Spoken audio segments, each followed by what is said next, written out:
I call this meeting, the Planning Commission to order. First item is the approval of the agenda. Does anybody have any questions? Is there a motion? Make a motion to approve. I'll second. Any discussion? All those in favor? All right. Next is the adoption of the minutes from the November 12th meeting. Does anybody have any questions, comments? If there isn't, can we have a motion? Make a motion to adopt the minutes. I'll second. All right, any discussion? All those in favor? Okay. The first item up tonight is a public hearing. Rutland LLC.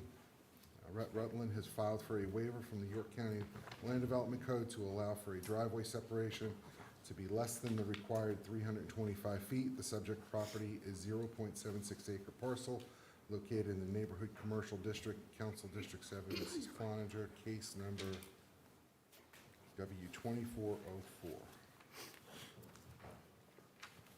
Hello. As you were saying, this is a waiver request from Rutland LLC. They're looking to get a waiver from the requirement for a 325-foot minimum driveway separation required in code. Kind of a summary of what's going on here. The applicant wishes to maintain it, but was about 190 degrees driveway separated. At a currently residential property that's going to be upfitted, proposed for a couple offices. The existing driveway is basically non-conforming and supported the access to the residence before I want to change it. The driveway access is located equal distances between the two driveways adjacent. A shared driveway is preferable. Either is impractical because of the elevation change. It's about 10-foot elevation. The applicant does have a topo that he submitted that shows that. The upfit will not change the location of the current driveway or the separation district, and before they, it's all official, DOT will have to issue an encroachment permit for the driveway. So here's a picture of the area in general, kind of access through the Fort Mill Parkway. This is a close-up here. You'll see the arrow is the driveway access that we're talking about. It's like 194 going accelerating, 191 kind of to the north. Here you'll see the zoning, which is somewhat relevant here. You'll see most of the zoning around there is residential. So I wouldn't expect to see a real quick turnover to a bunch of commercial properties along this part of the road soon. So you need to make a couple findings and make sure that the regulations would cause an unnecessary hardship because of topographical or other conditions peculiar to the site. Here we do see an issue with the topography, and shifting it would create grading and drainage issues between the two properties. Find that it meets criteria.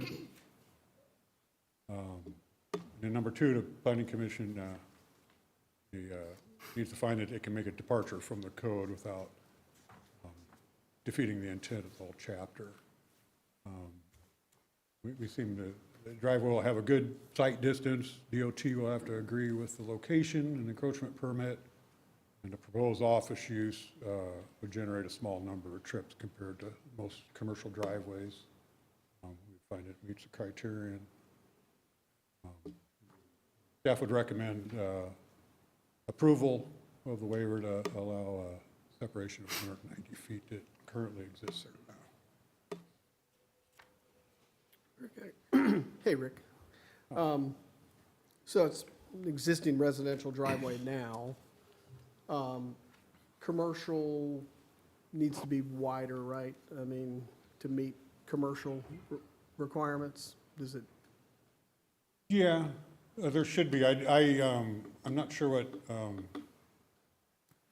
what the access is required for SDOT on that road, but generally, yeah, you get two vehicles in and out of there. And they haven't really I know commercial will probably, of course, bring about more, a little bit more traffic, but not much. Yeah, it's not It hasn't been an issue with residential, has it, or? that I'm aware of. That's all I had. Is there any other questions for Rick? Just real quick, the business to the left, looking at this, right? Okay. So, was there any discussion about using that as a shared driveway and routing that driveway over? And is that where you're talking about the height difference being Yeah, the problem? this 10 So- foot is in between these two lots. That would be the preferred option if that was available. But Share that it's a driveway. 10-foot rise from where that driveway is to the property line of the other? Is that what you're telling us? Is that Yeah, where the- yeah. Like I Okay. said, when the applicant, show the I topography. saw a don't- drawing I don't in have there, the but- page number, mine's not page number. Yeah, I was trying to figure out where that was showing me that difference. Yeah, they got the 1 foot elevations on there, and they got it labeled on there as a Okay. Okay. 10 foot elevation. So that's where the 10 foot's coming in. Okay, thank you very much. You bet. Anyone else? All right, does the applicant wish to speak at this time? No? Okay. If we have any questions, you'll be, okay, thank you. All right, is this a public hearing, and do we have a motion to open up the public hearing for any comment? I make a motion to open up public hearing. Is there a second? Second. All those in favor? All right, if there's anybody that has signed up to wish to appear here and state whether you're for or against, you can do so now. If not, then there's no one. I'll go ahead and make a motion to close the public hearing here. Is there a- Second. I'll second. All right, all those in favor to close it? All right, is there a motion for the matter? I make a motion to approve. I'll second that. Is there any discussion? Anybody have anything else they'd like to add? If not, all those in favor? All right, motion passes.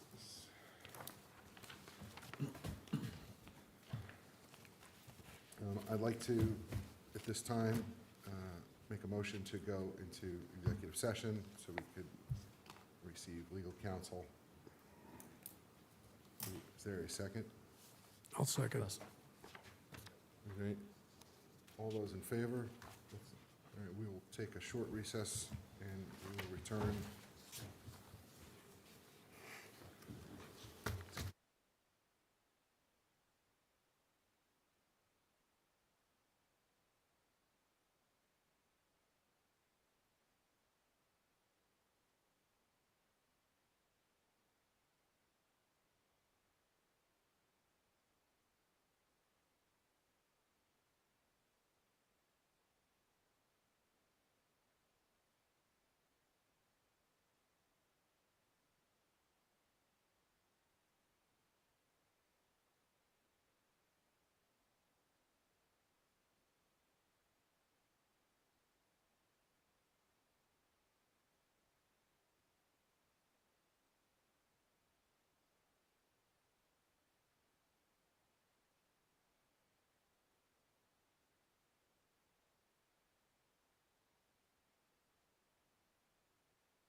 taken. The next item up is rezoning case 2452, Stephen Thomas Britt. Applicant Stephen Kimberly Britt, owners requesting to rezone a 3.02 acre parcel from AGC to RUD. The subject parcel is located at 700 North Parham Road, York. The property is referenced as tax map number 46400000019, Council District 2, Nisslau. Thomas. I apologize, Mr. Chair. Oh, When we came out of executive session, I believe there was a statement you need to make when we exit. That we are out, no action was taken. yeah, He just did. He said Oh, it. okay, I did say, yeah, I'm sorry.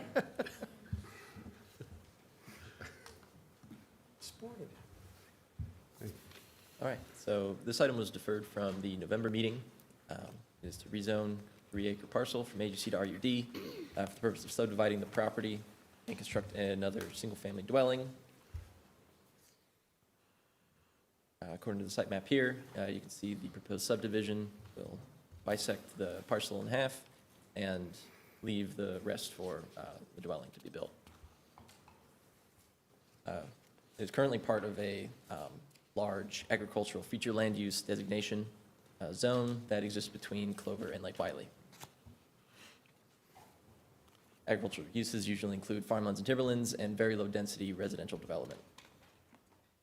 Staff recommended denial for the request, as it does not align with the future land use map comprehensive plan. All adjacent parcels are AGC and larger than the minimum 5 acres usually characteristic of AGC, and this could be considered spot zoning. Any questions for staff? Anybody? If there's no questions, is there a motion? I'd like to make the same motion that I made last month, which is to accept this. Happy to give you my reasoning, or we can talk about that in discussion. Your motion's to accept, Not to deny. not to deny. Okay, so your motion is to Approve. Approve. recommend approval of the request. Is there a second? Second. All right, discussion. Anybody? I'm just gonna restate what I said last month.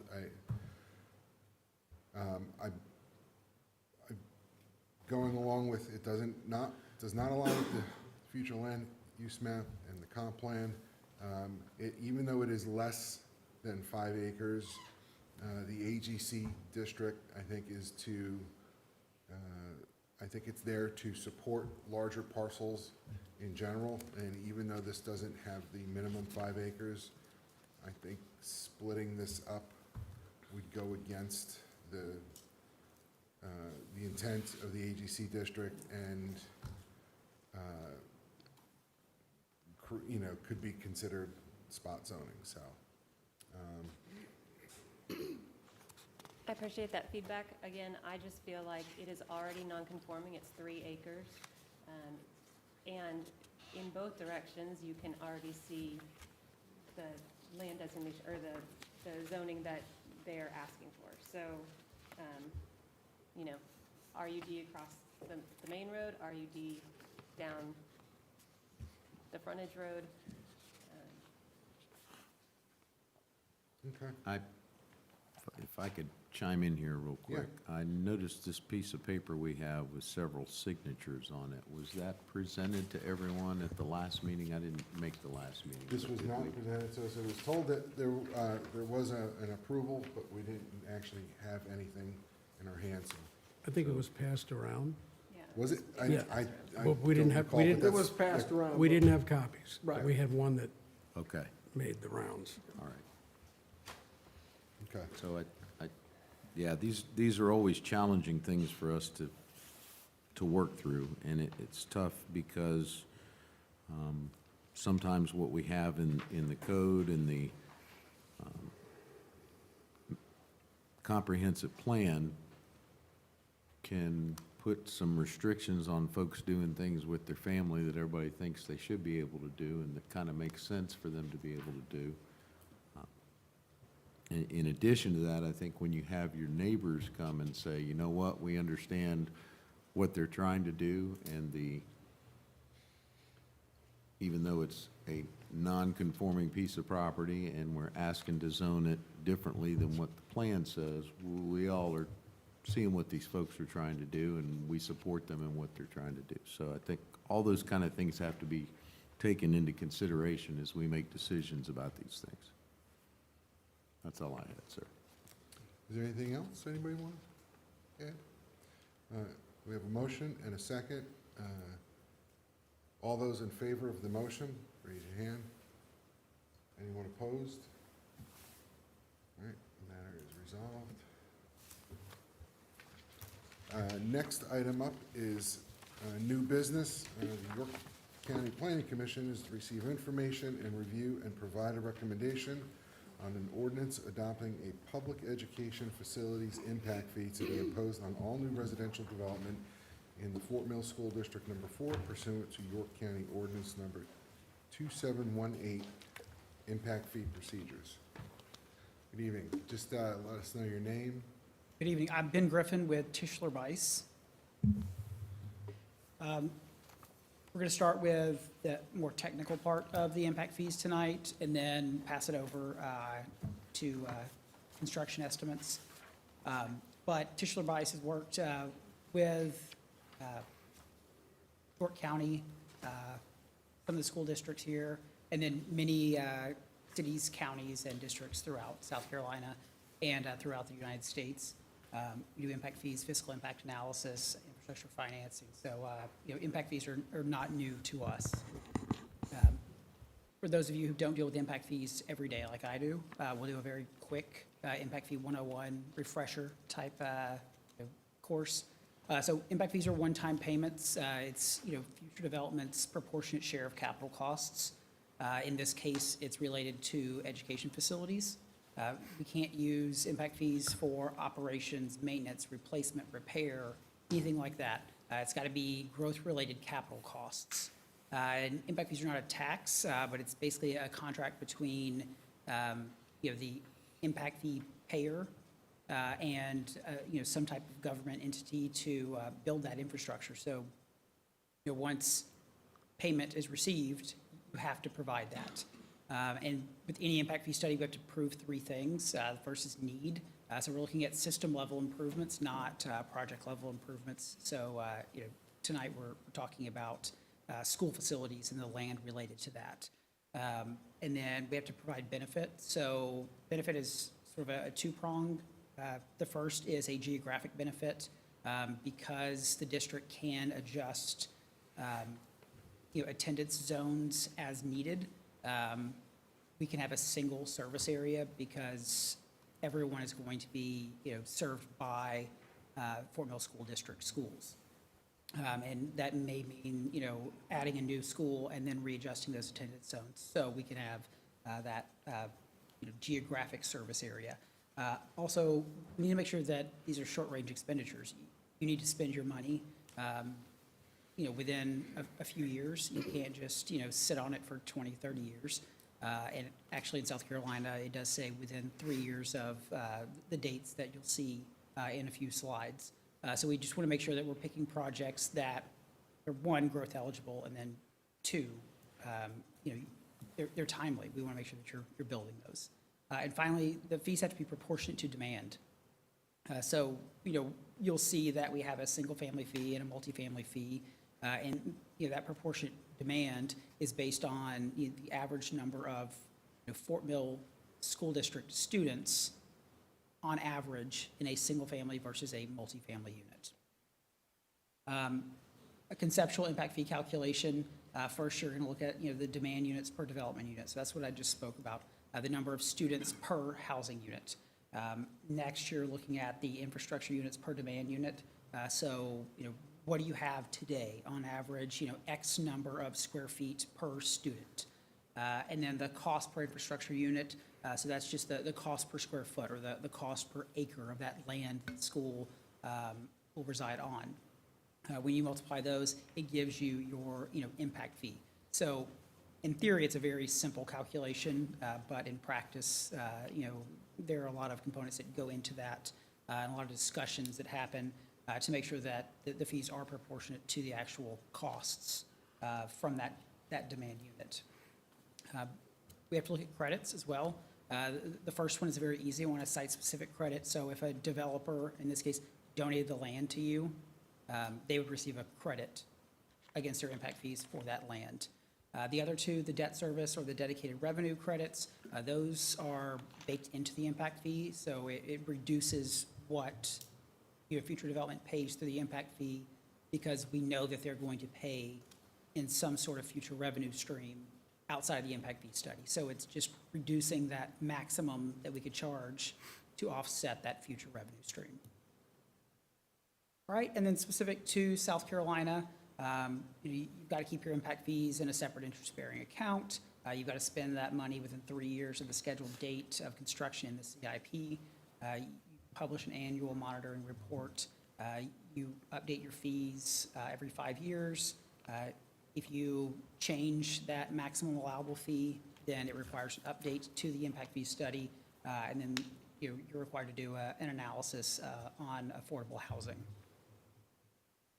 So student generation rates, the basis of the impact fee study. What you see at the top, this is the actual student generation rate. So what it's saying is for a single-family detached unit, on average, there are 0.545 students per housing unit. Multifamily, it's 0.384. So, if you think about it in 1,000 multifamily units, you'd be looking at about 384 students. You're looking at 1,000 single-family units, you're looking at about 545, and that's broken down proportionately by school level. The data used to calculate this, it's looking at your existing 2024-2025 school year enrollment and the existing housing units, and we break that out by, single-family versus multifamily, so we can come up with your actual student generation rates. Sometimes when we don't have that kind of data, we'll use census data and make adjustments to get as close as possible to what is likely. But in this case, because we know how many students you have and we know how many housing units we have, this represents the current student generation rate. Next up, we have projected enrollment. So current enrollment is about 18.2 for the current school year. This was for the October count. And what you see for the next 10 years, those are the enrollment projections provided by Dr. Holden. So you're looking at a net increase of about 5,200 students over the next 10 years. These are the planned capacity improvements. So 2 elementary schools providing about 2,400 student seats, a middle school providing 1,200, and then 2 high school additions, in total about 1,600 student seats. So additional capacity in this impact fee study of about 5,200 students. Right, so this shows the existing elementary school facilities on the left. What's important here is that bottom left, the green, the current capacity, that's what we're using for our existing level of service. So we're saying you currently provide about 116 square feet per student, and you provide about 0.03 acres per student. And so we're basing the impact fee calculation on that, making sure that we don't charge in excess of that, because impact fees can't be used to increase the level of service unless there's an outside funding mechanism identified for that. So we're saying, hey, we're not going to exceed. This is basically an incremental methodology where we just maintain your existing level of service. What you see on the right, based on the projected enrollment, we saw of about 1,800 additional elementary school students, the planned addition of 2,400 student stations. The existing elementary school utilization is about 77% today. By adding these 2 schools, you're effectively equal at the end of 10 years. I know it says 76% in that last one, but it's basically, 0.3%, reduction overall. So you're essentially maintaining, that existing capacity utilization by building these 2 schools.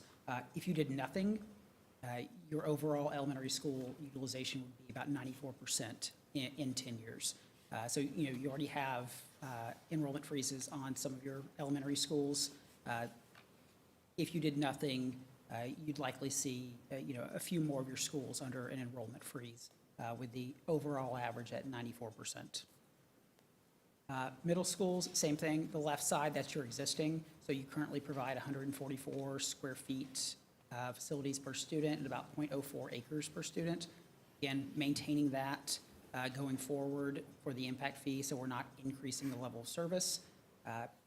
Assuming about 1,300 additional students, you're planning for 1,200 additional student stations.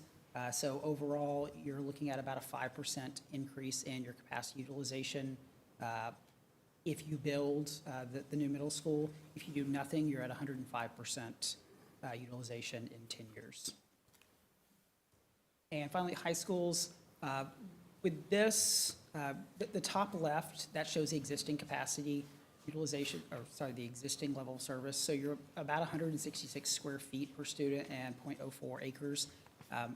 But when we looked at these two planned additions, they actually provide about 134 square feet per student. So while we could use that higher existing level of service of 166 square feet per student, to, one, keep the fee lower, but make sure that we're not overcharging, we said, we're going to set the impact fee level of service based on this planned level of service. So instead of 166 square feet, we're looking at 134. Because you have the land for both of these, we're not including a land component with the high schools. Again, why include it in the fee if you already have it? So we can, keep costs lower if we exclude the land component because you have the land and your long-term facility needs plan does not call for acquisition of high school land, within this time period. So far right, planned level of service, so looking at about 2,100 additional students. You're building 1,600 seats, so your overall capacity utilization rate increases by about 9%. So you're at 89% if you build, you're at 109% if you don't build. And that's sort of the story that we keep seeing is you've seen very strong growth recently, and it's projected that you would continue that.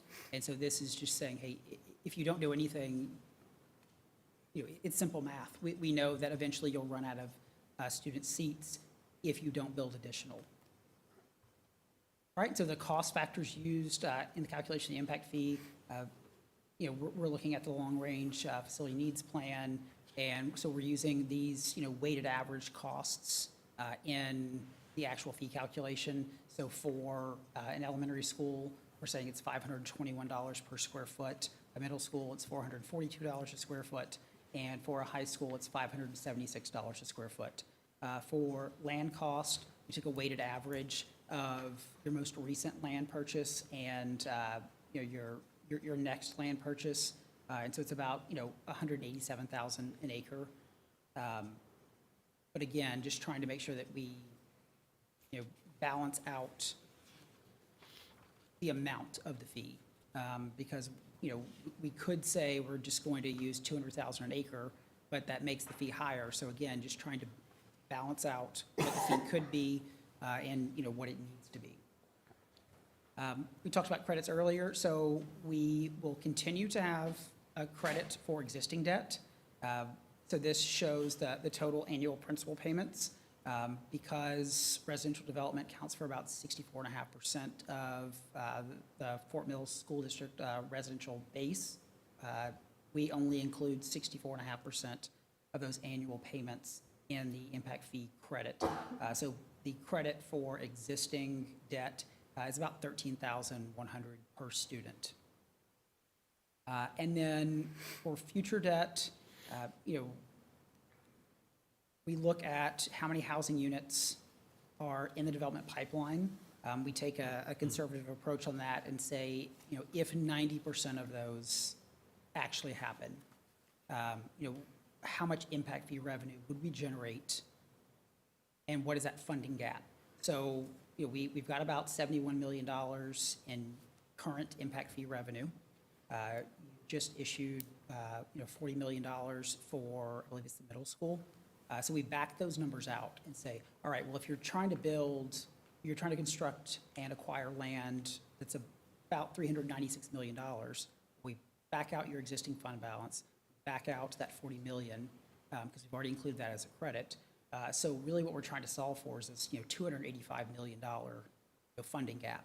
And based on, the impact fee, or the maximum allowable impact fee before this, debt credit, and 90% of the likely housing units, that would generate, about $100 million in impact fee revenue. So you still have a funding gap of about, $186 million. So we include a future debt credit because it's very likely that you will have to issue additional debt. And so we want to make sure that we provide that credit so future development isn't paying once through the impact fee and then a second time through that future debt service. So the credit for future debt is $3,500 per student. All right, so the actual fee calculation, which you see on the left side, those are the level of service standards that we were talking about. So 116 square feet of elementary school facilities per elementary school student, $521 per square foot. So the facility component of the elementary fee is about $60,600. With land, about 0.03 acres per student, $187,000 an acre. So the land component is about $5,400 per student.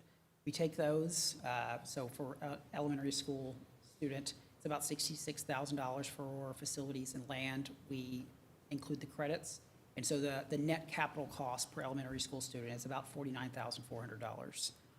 We do that for middle school, we do that for high school, and then we multiply that by those student generation rates. So, a single-family unit on average has 0.236 elementary school students. A multifamily unit has 0.176. So, multiplying that net cost by the number of students per unit gives us the proposed fee. So in this case, for a single-family unit, the proposed fee is $29,640, and a multifamily fee is $20,796. So those are substantial increases. And so we wanted to make sure that, we got a full picture of what's really driving this cost. And so we can compare the level of service and the cost used in this study to your current study. And, your school facility levels of service are pretty similar. We're actually lower on the high school side, but it's, the construction costs. And this is something we've seen nationwide where, post-COVID, things just cost a lot more.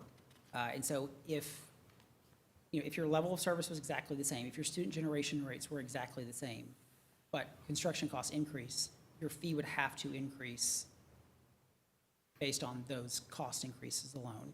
Now, we know that your levels of service have changed slightly. So for example, with land, it's slightly higher than your current study for elementary and middle school.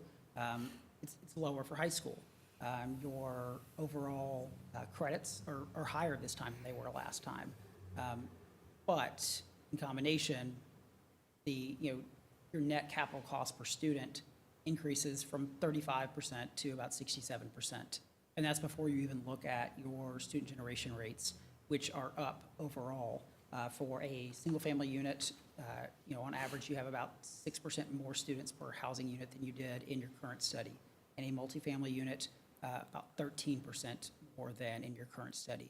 So again, even if your levels of service and your student generation rates were exactly the same, we know that costs are higher, so your fees would have to increase. And on top of that, we know that your levels of service in some cases have inched up slightly, but your student generation rates have increased. And it makes sense because you've seen the enrollment projections. You know that people are moving to this community for your schools, so it would make sense that, comparing it to your previous study, you would have more students per housing unit. And that is the final slide for me. So if you have any questions related to the actual impact fee calculation, I can answer those, or I'll turn it over and we can talk about construction costs. Does anybody have any questions right now? Going back to, oh, good. No, you good, go ahead. Going back a couple slides to your utilization. Yeah. So what's the typical percentage utilization that you'd want to see to stay under? And that's going to be state or district specific. You know, some states say you actually can't be over 80% or 85% in your lower school levels.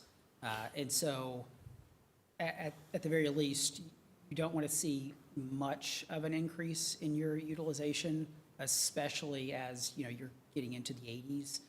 Because you know, what if, you know, you have a large catalytic development that brings in a lot of students? Or, you know, what if you start to see a reversal of, you know, virtual or homeschooling, and those students start coming back?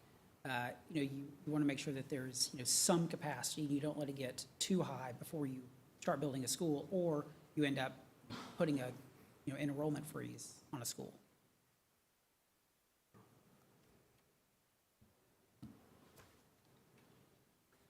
Maybe if I can follow up on that, Yeah. then what would you see, I know you folks do this throughout the country, what do you all see as an average of the averages, right? What do you see overall throughout the country that most areas target for a utilization rate? Generally somewhere in the 80s.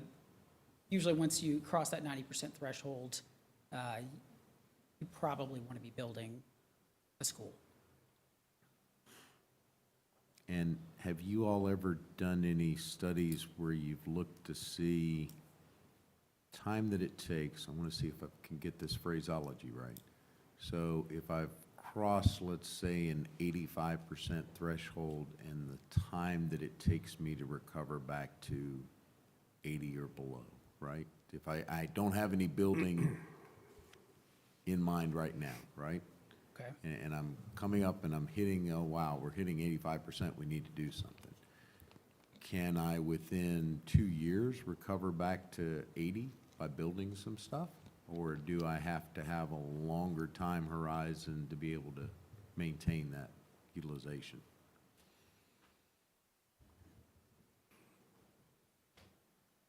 I don't want to misspeak, so I'm not sure. I understand, I had a exactly hard what time you're phrasing asking. that question for you as well. Could be What- 3 what I'm- years, could be I guess 2. I'm trying to, Mike, are you essentially asking how long it takes to build a school? I'm saying more a shock to the system kind of stuff. How long does it take to recover from that if you hadn't planned? So we look out and we see, oh, well, that's going to be 109%, but maybe as we keep going and we actually look at it, it doesn't get to be that big, and we're at like 85. But then all of a sudden, we cross 90 and we start getting concerned, and we say, okay, now we need to do something. Once we hit that, how long does it take us till we could get back to 80? Is it, oh, well, you're going to have to build, and then it could be 5 years until you recover, and you could have all this pain and suffering in that time period? Or, no, you can build a school in a couple years and be back on track. Right, and you can sort of see this, so we'll take, you know, that 1,200 seat example. You know, you're at 91% capacity before you build that, but then you drop down to 81%.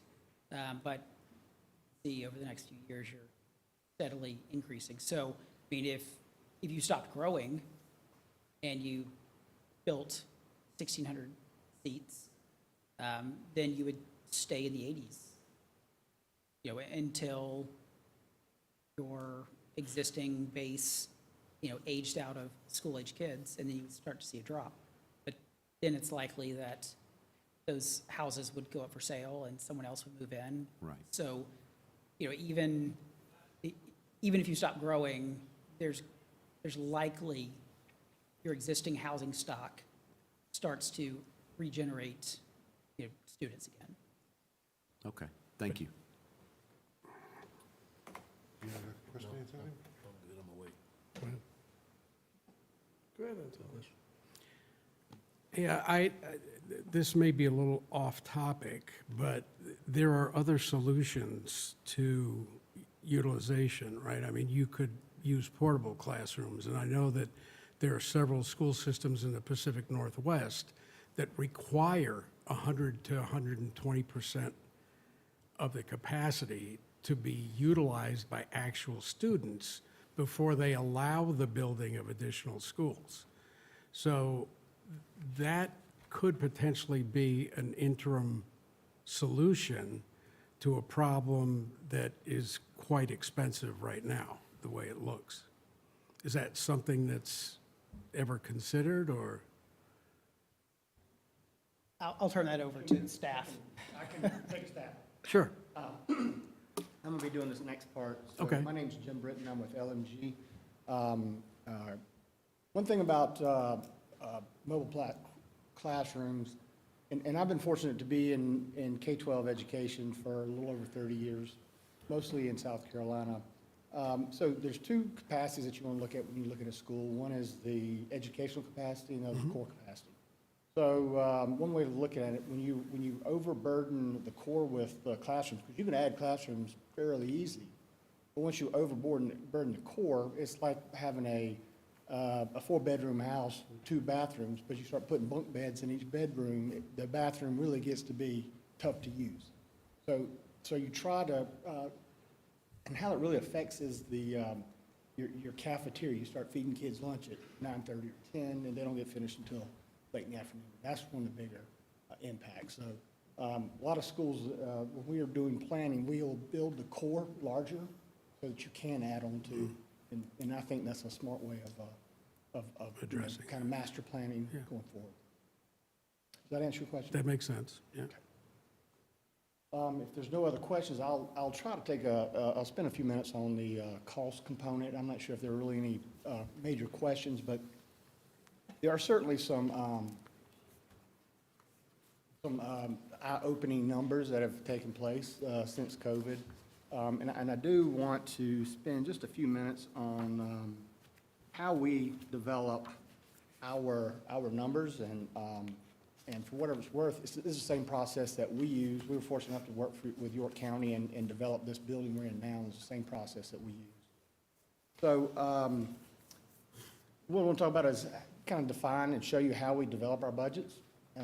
Go over some historical and current. We've actually bid 4 or 5 projects in the last 6 months in York County, and those numbers are reflected in our current budgets, and then give you an opportunity to ask some questions. So this is what we call a DE sheet, a detailed estimate. Now, it's not very detailed, but it's a budgetary exercise. When we go through our estimates, they're 40, 50 pages long, but this is a high level, trying to scope it out and understand kind of what we need to have. With Fort Mills history, we're able to really nail down the square footage. So if you look at it on the left-hand column is kind of the major categories. We either lump sum them or either use the unit price. Really, at an early level, it's unit prices are probably more appropriate. And then we'll kind of use a contingency and an escalation. Escalation is a year over year based on when the budget is put together to midway through the opening of that facility. Because in 2020, to give you an example, in 2020 and 2021, each year had about a 16% impact in construction, so 32% right there. 2022 was an 8% impact. Since then, we've kind of mellowed out at about a 4%. So the numbers that, I'm going to show you some pre-COVID elementary school, the costs are about 48% more, and those are real-world numbers. And I still get sticker shock when we're putting these numbers together. So, but everything above that facility improvement is all hard costs. Building itself, grading, all the improvements. The items below that, so the items above that we call our construction budget. Include the soft costs, that would, what we would call our development budget. And so take a building, shake it up, shake it, and it turn upside and shake it, everything that falls out, that's kind of the soft cost. The furniture, the technology, doesn't, the architectural fees, that doesn't fall out, but, it doesn't go into the, can't touch it. But anything that falls out of the building is being our soft costs. So, I'm not sure, I just want to spin through it, but I want to give you guys some time to understand. It's not just a number we put together, and it's X number of square feet times this, and that's the budget. We separate the building, we separate the food service and MEP, mechanical, electrical, plumbing, all the major components. And so it's, the site work, we separate it. We're actually probably a little under on our numbers and we're guesstimating on how, sometimes we're setting these budgets prior to even having the property. And, the most change orders we get into are normally in the soil related, earth related, poor soils or rock or things of that nature that you really can't, you don't know until you know. So we do carry a 10% contingency. Codes do change. We've had to adjust some of the designs based on code and do carry contingency for that as well. So I think that's what I have to say on the DE sheets. If there's no questions, yes, sir. Just real quick, what were FF&E costs? So furniture, fixture, and equipment is what we Okay, call it. cool, Yeah, and got it. that's the furniture and the Understood, the yes, sir. monitors. I'm all good, thank you. And I apologize, that's kind of an industry term for Yeah, us. no worries, But I no sometimes worries, I'm with you. I got a question for you. Yes, sir. Move on. So on this budget example, I'm assuming and looking for is for new elementary school. So on this itemized list, do you have like a item that shows the impact fee, the collection of the impact So fee? this is completely separate to how the money is funded. We do, when we're tracking it, we can, if you say the far left corner, we track it with whether it's a bond or, that's for, it doesn't affect the cost of the building. So it's kind of, here's all the costs and subtract out what you have, and that's what you have to have supplement. Does that make sense? Yeah. So this is to cost and funding. Okay. Do y'all look at potential code changes So in we- these costs? So like one of my partners is a double E, and so, I have an architectural and construction background. Jay, one of my other partners, he's a mechanical engineer. So we all have one of our new guys is actually a code official. And so we all have different perspectives, and it's something we try to have. Sometimes we're not really have the opportunity to be on some of these commissions because some of these commissions take years for a code to change. But we've participated, I personally have participated on the OSF Green Book Committee. And so OSF, I don't know if everybody knows this, but school construction falls under state jurisdiction. And that's all under the Department of Education. Below that, who actually is our AHJ, is OSF, Office of School Facilities. And so they have a separate code that was more stringent than the International Building Code in some cases. For example, you had any firearm cable, it had to be in rigid conduit. That's over and above what's required in, you could go build a 7-Eleven, you wouldn't have to do it, but you do it in a school. And so some of those type things. So we've worked with them to try to eliminate some of those things. And they've since really pared down the Green Book, and rightfully so. Yeah, what I've seen is fire code changes almost continuous. That's the one I would worry about. Well, when I started my career, nobody had fire sprinkler systems. And you can't build a doghouse without a sprinkler system now. That's right. Thanks. The next item I want to kind of go through would be, so I've got I've got examples of 4 elementaries, 2 middle, and a high school. And so these are what we would call our bid recaps. And so it kind of breaks down the cost of the project when it becomes encumbered. And so if you look at some of these numbers, this is December of 18. The cost of the building was $242.91. And this is a elementary. This is a middle school, and this was $251.57. So, these are construction. These are not development. It doesn't have the soft costs. And so both of these were pre-COVID. Now we're going into, this is Lake Wiley High School. We bid it in May. So all these that I'm going to show you, these next 4 or 5 are post-May May 2004. $337 a foot. And if you look, some of the biggest impacts that we're getting are masonry and electrical contractors. Masonry, there's just not the skilled, and electrical too, they're just not the skilled,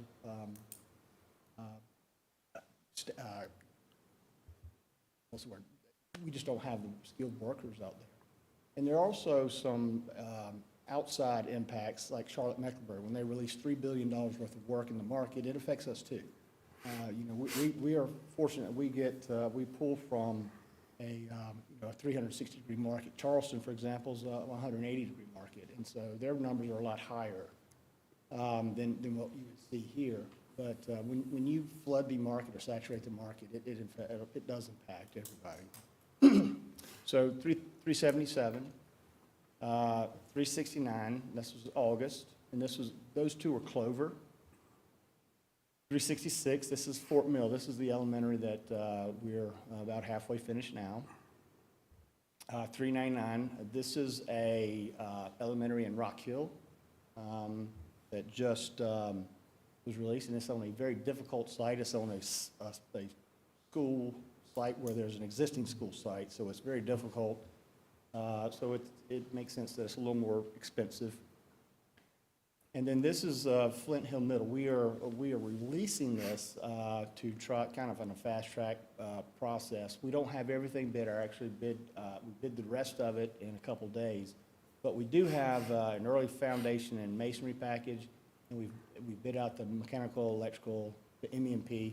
And if you look, those numbers are pretty consistent with going backwards. And if you take these numbers and compare it to the budget sheets that we prepared for the school district for the two elementaries and the middle and the two high school components, they're very consistent, those numbers. So those numbers they look expensive, but they're real world numbers, and whether we like them or not, it's kind of where we are in the market right now. So, if there's any questions, I'll be happy to try to answer. How much do you think the Charlotte market has affected you guys? Well, they don't, I mean, when I say they roll out $3 billion, they don't roll it out at the same time. Yeah. I'll say this, I'm going to say this as tactfully as I can. I've chosen not to work there because it's very difficult to get, you do the work and it's 2 months later before you get paid for it. And so there's a lot of contractors that take advantage of that, meaning there's a cost of carrying the money. And so that, they'll take the work to that point. We're just not a company that can handle that gap in work versus reimbursement. But there are certainly, there certainly is and it's not the contractor, it's not the primary level, it's the sub-levels that really are, there's plenty of general contractors. The problem is the folks that actually, the masons, electricians, and the plumbers. Just a finite number. Yeah. And And that's the problem. They're already spread out, Yep, absolutely. Yeah. so. On your deliveries, are these mainly design bid build, or are they design build? These are a combination of design bid build and what they call cement risk. And so. CMAR. Yep. Yep. This is a combination of both. And we use both of them. Certainly, my opinion has always been the weakness of a project to marry up with the strength of a delivery method. I was actually fortunate to get a article published in School Construction News a few years ago comparing and contrasting the delivery methods. So it's a combination. It's a combination, Flint Hill is a cement risk project, for example. The Clover High School and Liberty Hill, those are bid projects. So, it's kind of a combination. It really is, generally do a presentation to the client, and we give it an honest look. What are the benefits? You do a T-chart. What's the benefit on this project versus, if there's no external pressures, generally you want to lean towards the design bid build. If there's some external pressures, schedule or even budgetary sometimes, you want to bring them in early so that you can, you don't want to have a surprise on bid day. Because then you got to go back to the drawing board, and you're wasting 3 or 4 months to get it back in budget, or you're de-scoping it. So it really is and we do multiple bid estimates throughout the project as a cost management component so that we don't have that surprise.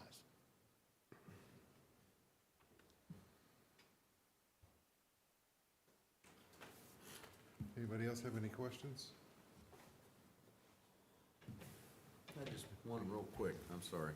So, on this one we're looking at here, are you guys just about to do an outstanding job coming back from 300 and something square foot to 276, or are we still missing some numbers to get us where we're gonna actually be?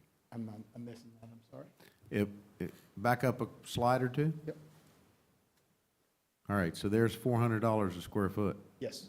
back in December 9th, Now, these are construction. too. right? These are not full-blown development budgets.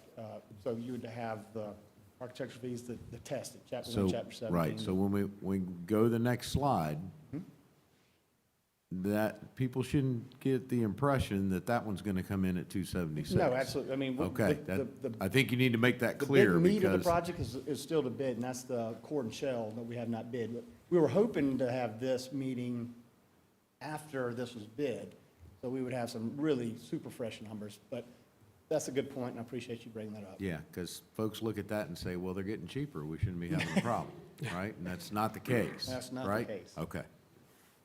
So just state it again, I just want to make sure it's clear. What percentage from before and after? About 48%. 48%. And that's, and if you, actually, I did the math earlier, and if you look at one of the elementary schools that we did that pre-COVID to the one, the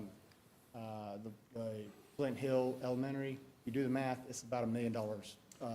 And just so everybody's familiar with it, when you talk about doing a school pre-COVID, post-COVID, they're essentially the same school. You're not reinventing the wheel. No. You know, everything's almost identical.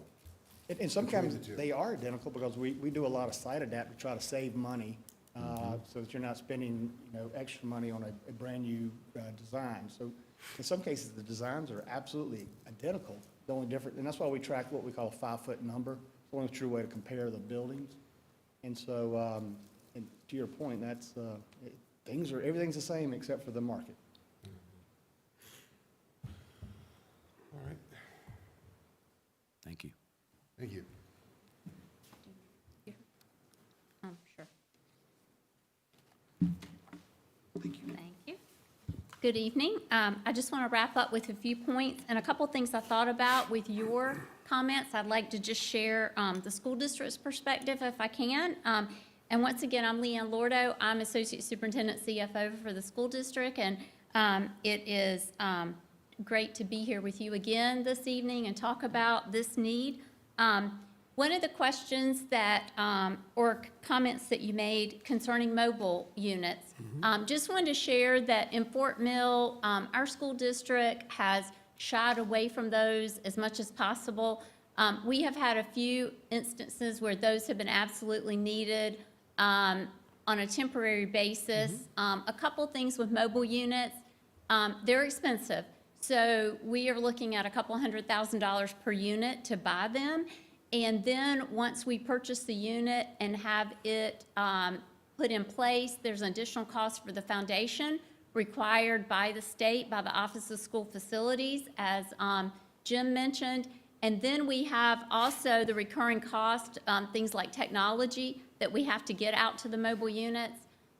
We've also found that generally our teachers do not look at that as a great learning environment for our students. They feel somewhat detached from the school.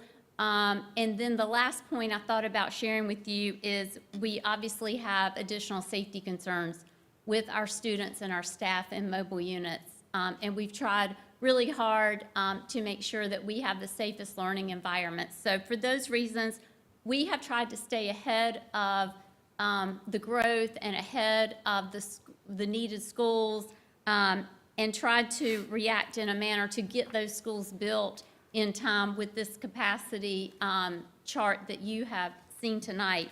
One thing I also want to mention as far as our elementary, when you look at our capacity utilization on elementary, These numbers in our study do not include any of our 4-year-old early childhood programs.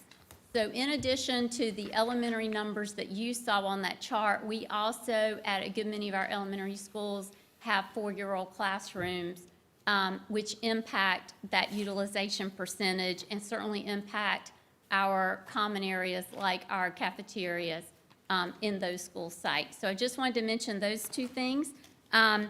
And then you sent in some great questions to us last week. Thank you very much. We tried to respond as quickly as possible. We want to be 100% transparent with you and accountable to you. I shared where we were with the current impact fee collections at the last meeting, but just wanted to give you the most up-to-date number as of close of business. Last week, we were at $71,444,000.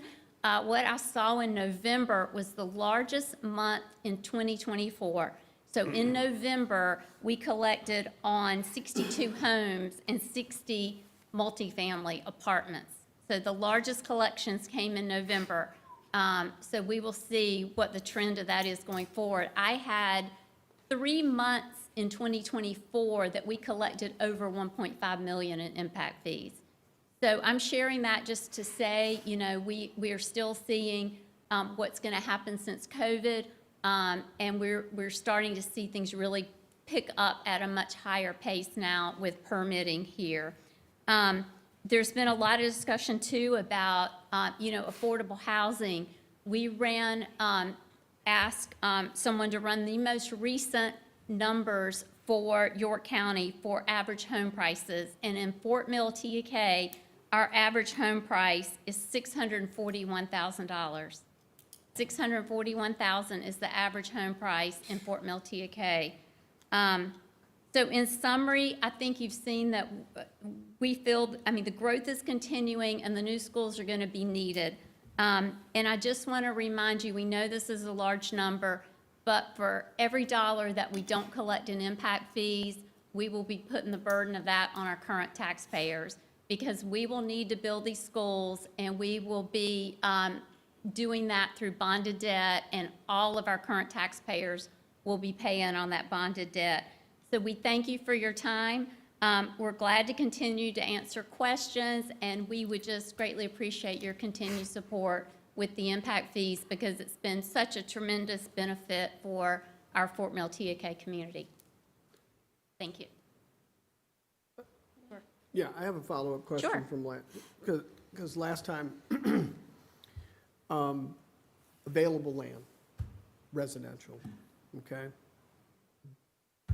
Big, you know, somewhat a big issue in Fort Mill, because I live there. What do you see as available land to, you know, that's going to be included in the impact fees? Well, we're currently searching in our 2024 bond referendum that was passed overwhelmingly by our taxpayers in March. We had approximately $8 million allocated for land. You saw that on one of the slides. So we're currently evaluating a couple sites now for that purchase. So eventually, yes, the land sites available are diminishing, but we're still, we have to do a lot of due diligence before we purchase a site. So we're currently in that process of looking at the next possible land acquisition site. I'm really talking more about homes, Homes, residential. yes. So we have, for this study, we obtained the most current information from York County, Town of Fort Mill, and City of TK as far as the planned developments and what is already on the books. So we already have those numbers. We still have about half of what's planned versus what we've seen or collected in impact fees. So there is still potentially just shy of like 6,000 housing units on the books right now. And that doesn't take into account what's coming in the future that is not on the, we say on the books yet with one of those entities. So you're saying the delta's 6,000? I think the delta we ran at 6,000, Chris? We just ran those numbers, yeah. Christie Spears and the Yeah. board chair, and we talked about the numbers in a couple contexts. One is there were 9,000 platted homes between TK, Fort Mill, and York County, and about 5,000 of those are in future years to be developed. That was as of, I don't know, probably 2 months ago, I think was the last time that we got data from them. We are still seeing, although smaller in number, new residential builds, for example, in TK. If you've heard about Main Street, there's a fairly new one that wasn't on the books a year ago, and now there's another few hundred homes that are, 500 homes, something like that, that are planned. The town of Fort Mill has a multifamily unit that they have deferred to their January meeting for a couple hundred new apartments that are not in any of these numbers yet, because there are still some things.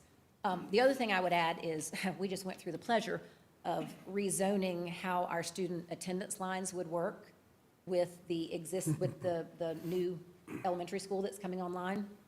And it is frightening when you look at an aerial map of the properties and see, believe it or not, there's a lot of undeveloped land in the Fort Mill School District. There is a tremendous amount of land that is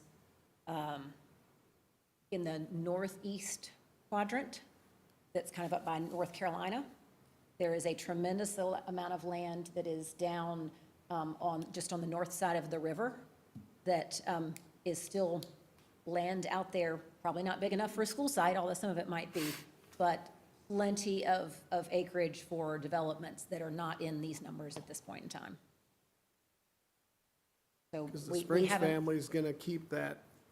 the greenway, we still are assuming is off limits, which Okay. is 2,100 acres.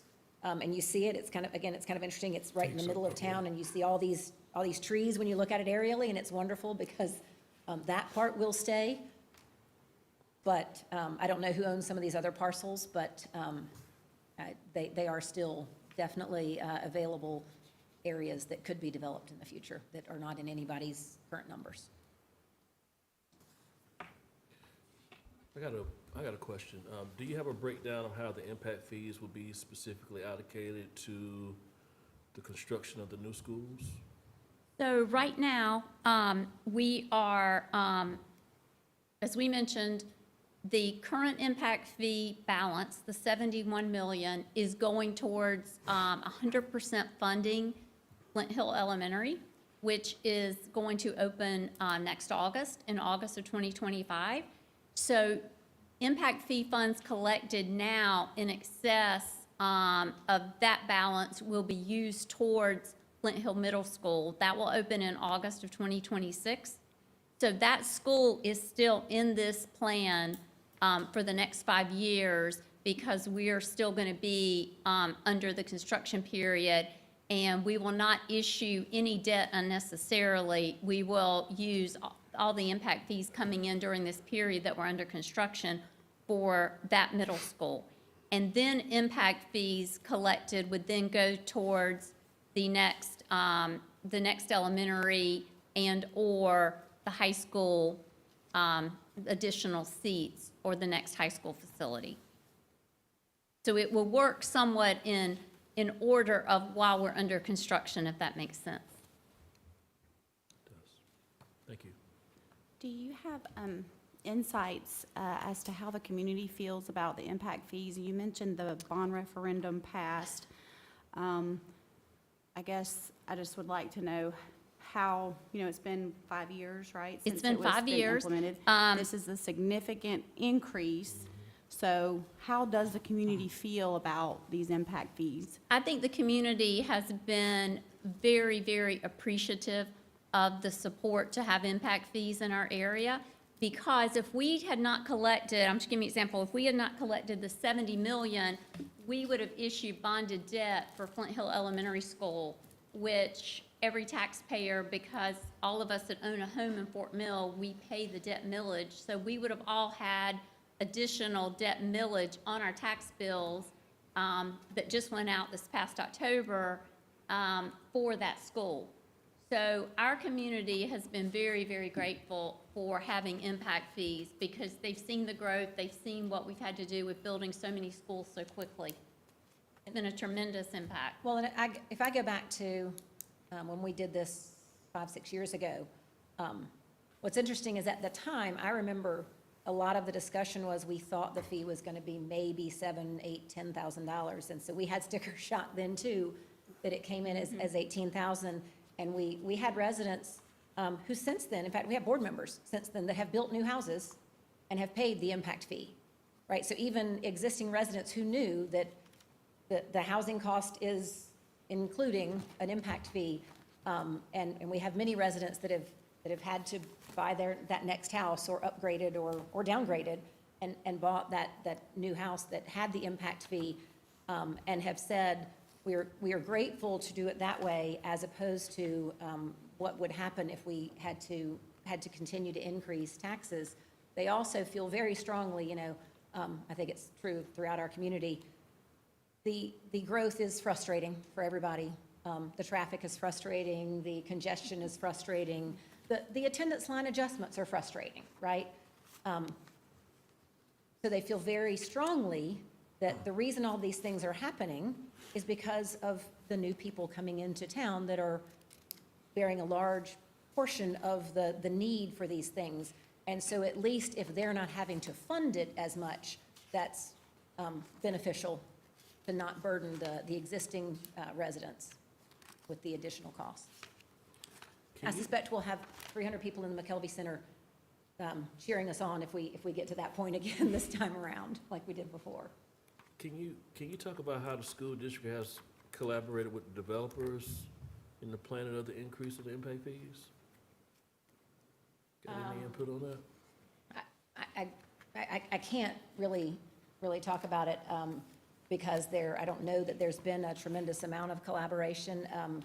I know I've read the same article you guys probably did, and it's true, we do generally just have really large developers, national chains. We haven't had small developers of 9 homes at a time in years, I don't know. So they are generally very large scale developments of 500 to 1,000 homes that are being built, and there's minimal interaction with really anyone in the community other than finding the available land. If you had any. Can somebody move the slide to the one where it had the comparisons between 2018 and 2024? The only, so we, to answer your question, what we do That's it. engage and get engaged by developers on occasion. And our angle is always, can you carve out 20 acres for us? And has not happened yet, but in those conversations, their rub on the impact fee previously was not the amount, because they're just passing it along. Their rub was the carrying. They're having to pay it up front and carry it for 6, 8 months. So that was their biggest rub on the impact fee. That's it's a lot of capital to hang up for those guys. But that was the only comment, and I've heard it from 2 developers. And if that's still the case, they still have to carry that up front? That's my understanding. There's no, Yes. So they're paying it up front, having to. So it just depends on the timing of from permit to sale.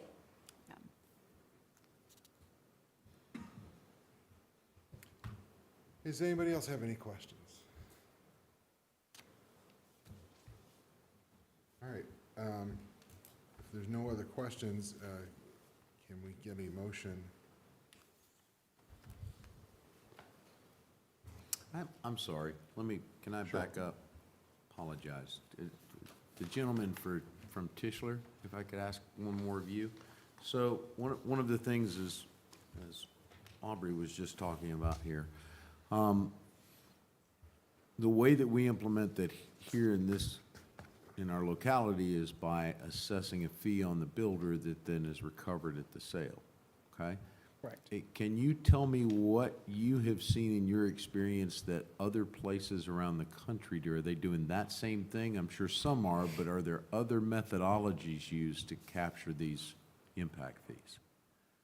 You mean the time at which you collect the impact fee? Or how it's collected, or how it's, you know, Generally, different states, different laws, different regulations, right? So- Generally, you do at the time of the building permit, because if you try and collect it later, and, you know, they've already started to build, and they don't pay the impact fee, you're limited on what you can do to stop that development.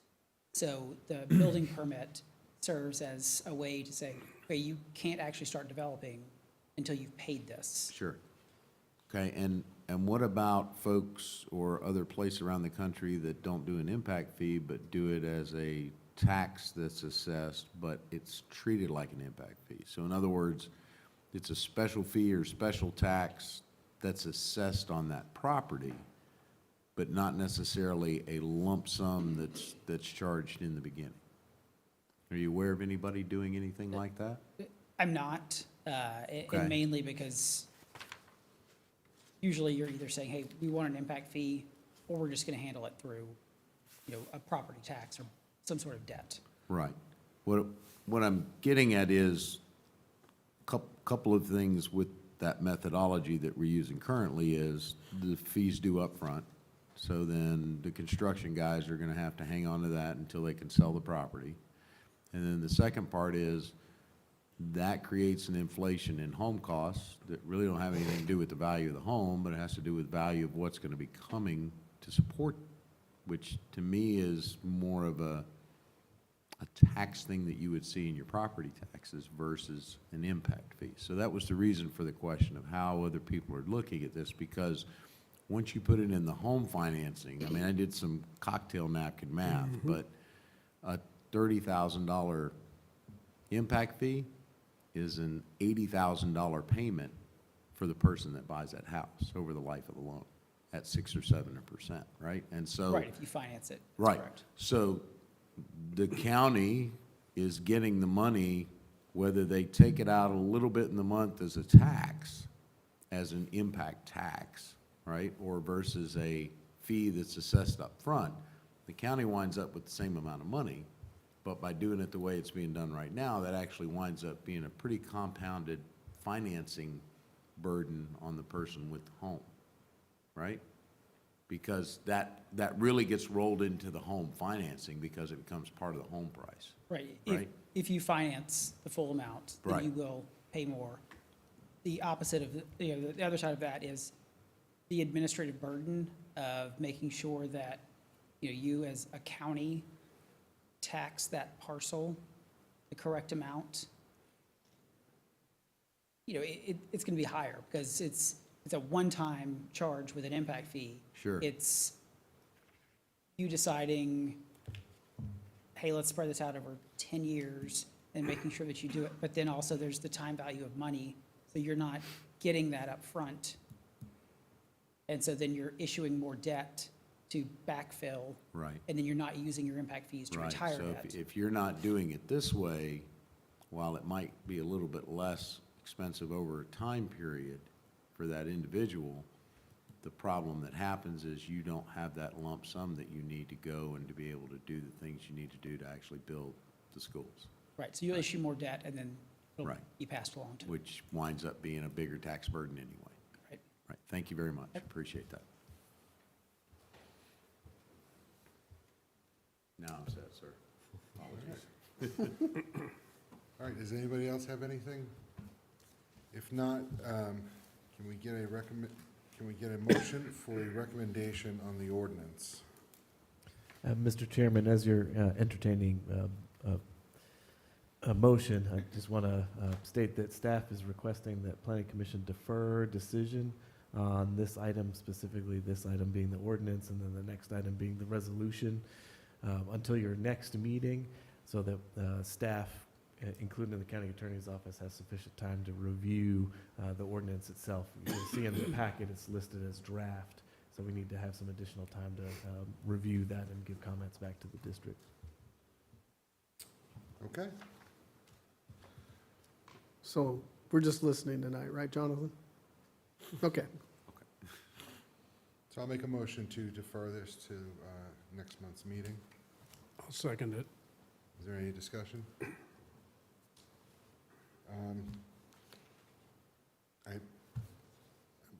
I'll wait till we have next month and kind of go through some of the things I've seen so far, so. All those in favor of the deferral? Yeah.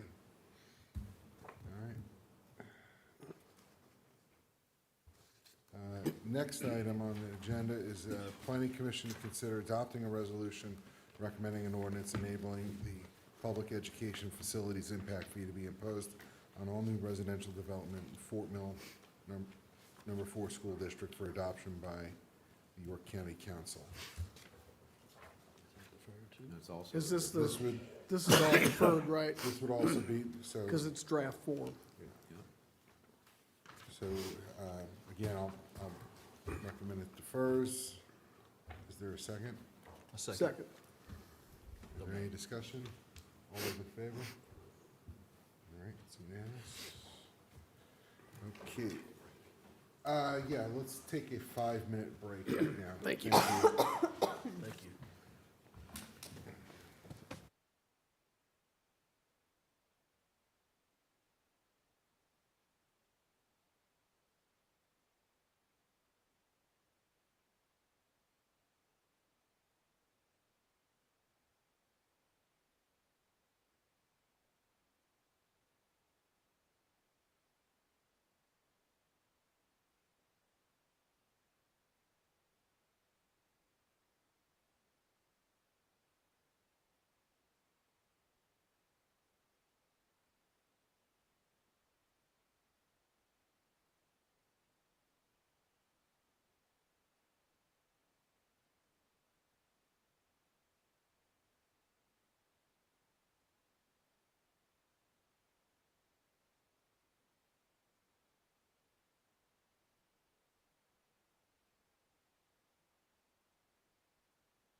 Riley Cove, the applicant's Weeks Development Group, tax map numbers 56500000014, total acreage 51.32 acres, total lots 27, single-family lots, District 2, Allison Love, zoning district is RUD. Good evening, Marion. Good evening, Marion Ray, zoning planner for York County. With that intro, I might as well just go straight to the findings. So here we have, the property here is up off of 274. This is north of Pole Branch and south of the state line. You can see it's undeveloped property. There is a creek on the south side there and a little bit going up on the west side of the property. Utilities end right about, because that's probably a question y'all have, utilities end right about here at this intersection. So it'd have to go down and back up. So in this case, they were able to get a allowance from DES, previously DHEC, in order to do well and septic instead of attaching to the utilities there, because they're doing 1 acre lots. Interesting. So it's RUD1, it's already zoned that way. They're surrounded by RUD, and then the RSF 40 to the south for the smaller subdivision. And did a little close-up. Riley Cove, it is 2 roads with a stub out to the west, 27 lots total, 51 acres with about 11 acres of open space. They conflated open space and tree save together. So you can see that there's water detention, so it's a little bit more than the 10.76 tree save. And just to mention, they didn't have to do any of the open space. They added it as part of their own will. All right, we'll go through the findings here. As mentioned, it's serviced by private water and septic systems, and then all lots meet or exceed the 1 acre requirement for RUD1. Proposed land use and density complies with the zoning district requirements due to single-family residential is an allowed use in RUD1. Also has a maximum density of 1 dwelling unit per acre. They are proposing a density of 0.53 dwelling units per acre. The applicant agrees to adequately mitigate the impacts to the transportation network. A TIA was not required. It's 27 lots. It doesn't meet the 49 lot threshold. I'll go through number 4 here, adequate street connectivity and pedestrian facilities. It's accessed exclusively off Highway 274, which is maintained by SEDOT. You do have that 1 stub out to the west for future connectivity. And then sidewalks were not required due to the RUD1 zoning designation. The open space and buffers have been provided. They didn't have to provide either one due to the RUD1 zoning designation, but they did have about 20% open space for the tree save areas. And then for all other applicable requirements, a tree survey has been completed and approved by staff. So we recommend approval. Go back to the map. You have any questions for staff?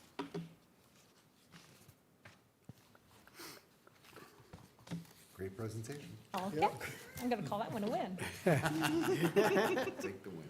All right, if nobody has any questions, is there a motion? I'll make a motion to approve. I'll second. All right, is there any discussion? All right, all those in favor? Unanimous? It's anonymous. All right, next item is rezoning 24-56 Vivian Loanne Ingram, applicant owner requesting to rezone a 2.35 acre parcel from UD to RSF 30. Subject parcel is located on Wisteria Lane, Rock Hill. Property is referenced as tax map number 692000032. Council District 5, Ms. Cox. Hello again. I was doing long-range planner. Like you said, we're trying to rezone about 2 acre parcel from UD to RSF 30. Purpose of subdividing the property into 2 residential lots. Kind of exists in this corner of Rock Hill, down off Anderson and Leslie Highway. You can see it's quite a lot of development with, we have residential development, we have some vacant land, lots of tree cover. So the proposition is on the right there. You can see the idea is to split the lot kind of down that hitch that's already built into the property. The initial lot where the current dwelling is will continue to have access to Leslie Highway, and the second lot created will have access to Wisteria Lane. So being where it is, this was originally a UD kind of district and zone. It has been changing over to RSF recently, and you can see the kind of patchwork as things shift over. But this whole area, according to our future land use, is going to be neighborhood residential. Neighborhood residential mainly pertains to mixed residential housing types and sizes, and any sort of services that benefit those residences at major intersections. We recommend approval for the request. It aligns with the future land use map and the comprehensive plan. The current and intended use of the property is consistent with the scale and character of the surrounding parcels, and it removes another parcel from the legacy UD district. Any questions for staff? Wonderful presentation. Yeah. All right, if there's no questions for staff, is there a recommendation? Or is there, I'm sorry, is there a motion? I'll make a motion to approve. I'll second that. Okay, is there any discussion? All those in favor?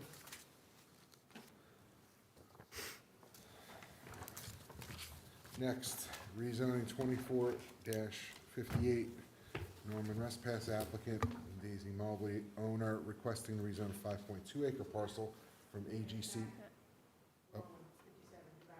Oh, I'm sorry. Did I miss it? 57. Oh, yeah, I'm sorry. 6.5. Yep. Rezoning 2457, Sandy Brown, applicant owner, requesting to rezone a 7-acre parcel from AGC to RUD. The subject parcel is located on Willis Farm Road, Clover. Property is referenced as tax map number 257000008. Council District 3. Okay. Yeah, so this is a 7-acre parcel looking to be rezoned from AGC to RUD, with the purpose of subdividing the property for making another residential lot. It's kind of in the center of this triangle of Clover, York, and Kings Mountain State Park.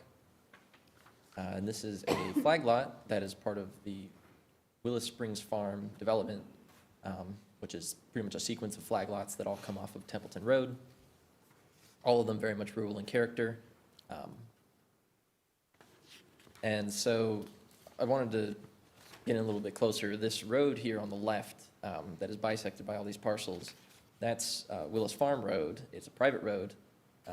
And the current parcel, as it is, has easement access to this road, as well as its genuine connection all the way back to Templeton. And so the actual flag part of the lot, you can see the dwelling exists on the northern edge.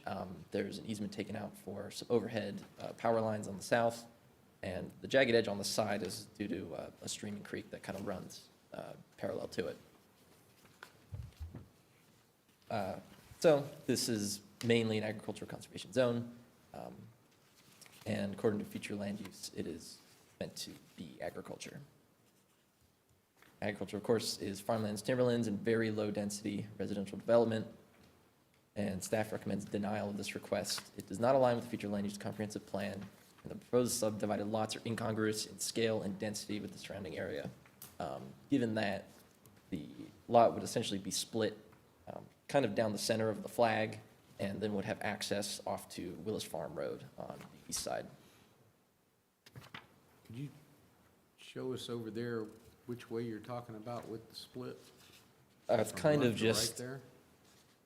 cut kind of like that. Like that, okay. Yeah. And I didn't see in here, I'm sorry, I went straight into questions, I'm sorry, guys, but was there something that said how much they wanted to do on each one? It says there's 7 acres total, but did they, I didn't see anything that showed how they planned to divide that up if it was rezoned.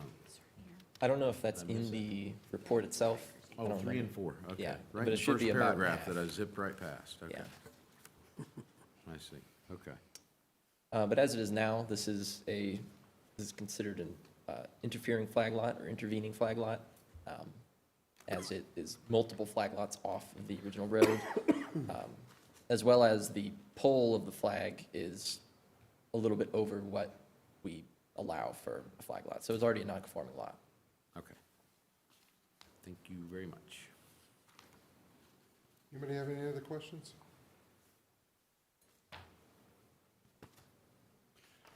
If not, I will make a motion to recommend the denial. It does not support, it is not supported by the comp plan, the future land use plan. Splitting, in my opinion, subdividing this property is not even in character with the area that this is in.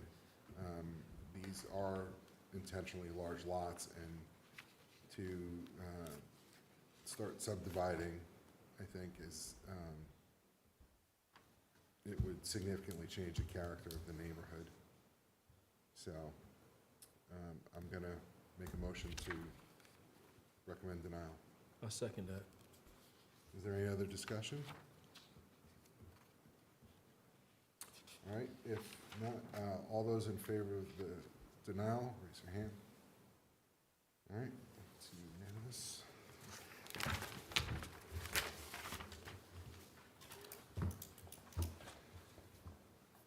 Now, rezoning 24-58.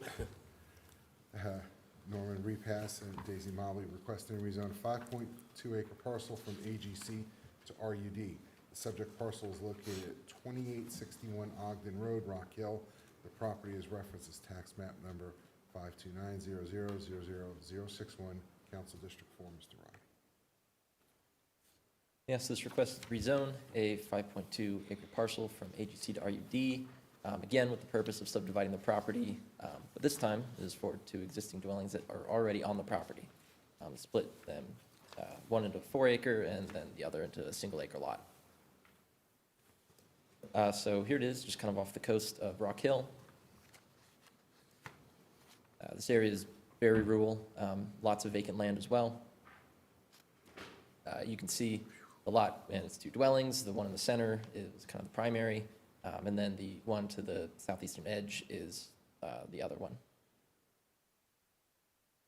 And the idea for the subdivision would be to cut it just between the two houses, essentially cutting into 4 acre and a single acre. This entire area is considered AGC, and it is part of a very large rural residential buffer that kind of separates agriculture and the Rock Hill jurisdictions. So it exists within that buffer, that rural residential buffer, according to our comprehensive plan. We see it staying rural in character with homes on large lots, served by a sparse road network and private well and septic. Staff recommends approval of the request. It aligns with the future land use map. It is surrounded by parcels of similar size and character. Many of the developments around are of that same housing type, and the proposed RUD designation better fits the character and scale of the lot. Any questions for staff?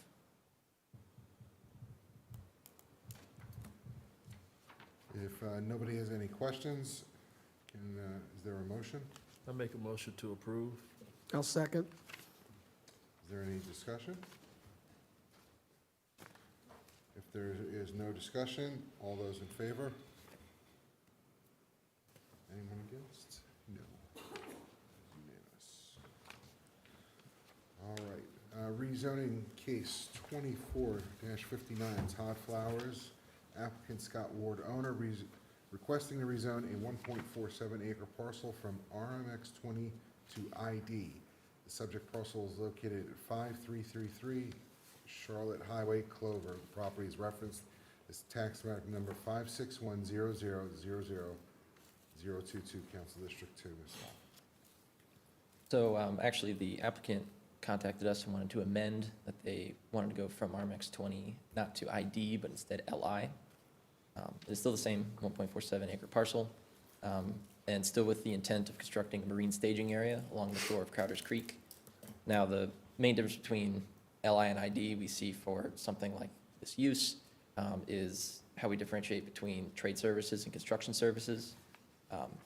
ID is usually with construction services, we allow lots of outdoor storage, and then with LI, we don't permit nearly as much. It has to be under 5,000 square feet of outdoor storage. So this lot is off of Crowder's Creek, off Highway 274, kind of just below very large general commercial district. And it is also off the access to the Maraway Point subdivision, which is imminent.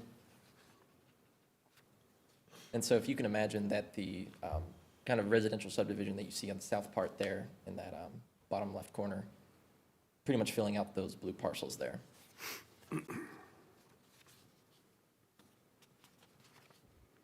Here's the area, you can see it's right off the creek. You can see all the development to the north of it, all primarily commercial, and everywhere else is primarily residential. Apartments.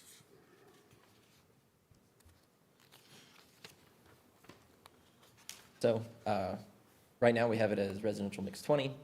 This is obviously in effect because it is very much a residential zone. And you can see it's a part of a very, very large neighborhood residential designation. So given that it is designated with neighborhood residential in the future land use map, we are looking for suburban attached, detached residences and commercial office and civic services to benefit those residences. So staff recommends denial of the request. It does not align with the future land use map and comprehensive plan. The intent of the current future land use designation is to prohibit industrial processes such as this that generate noise, odors, dust, and light.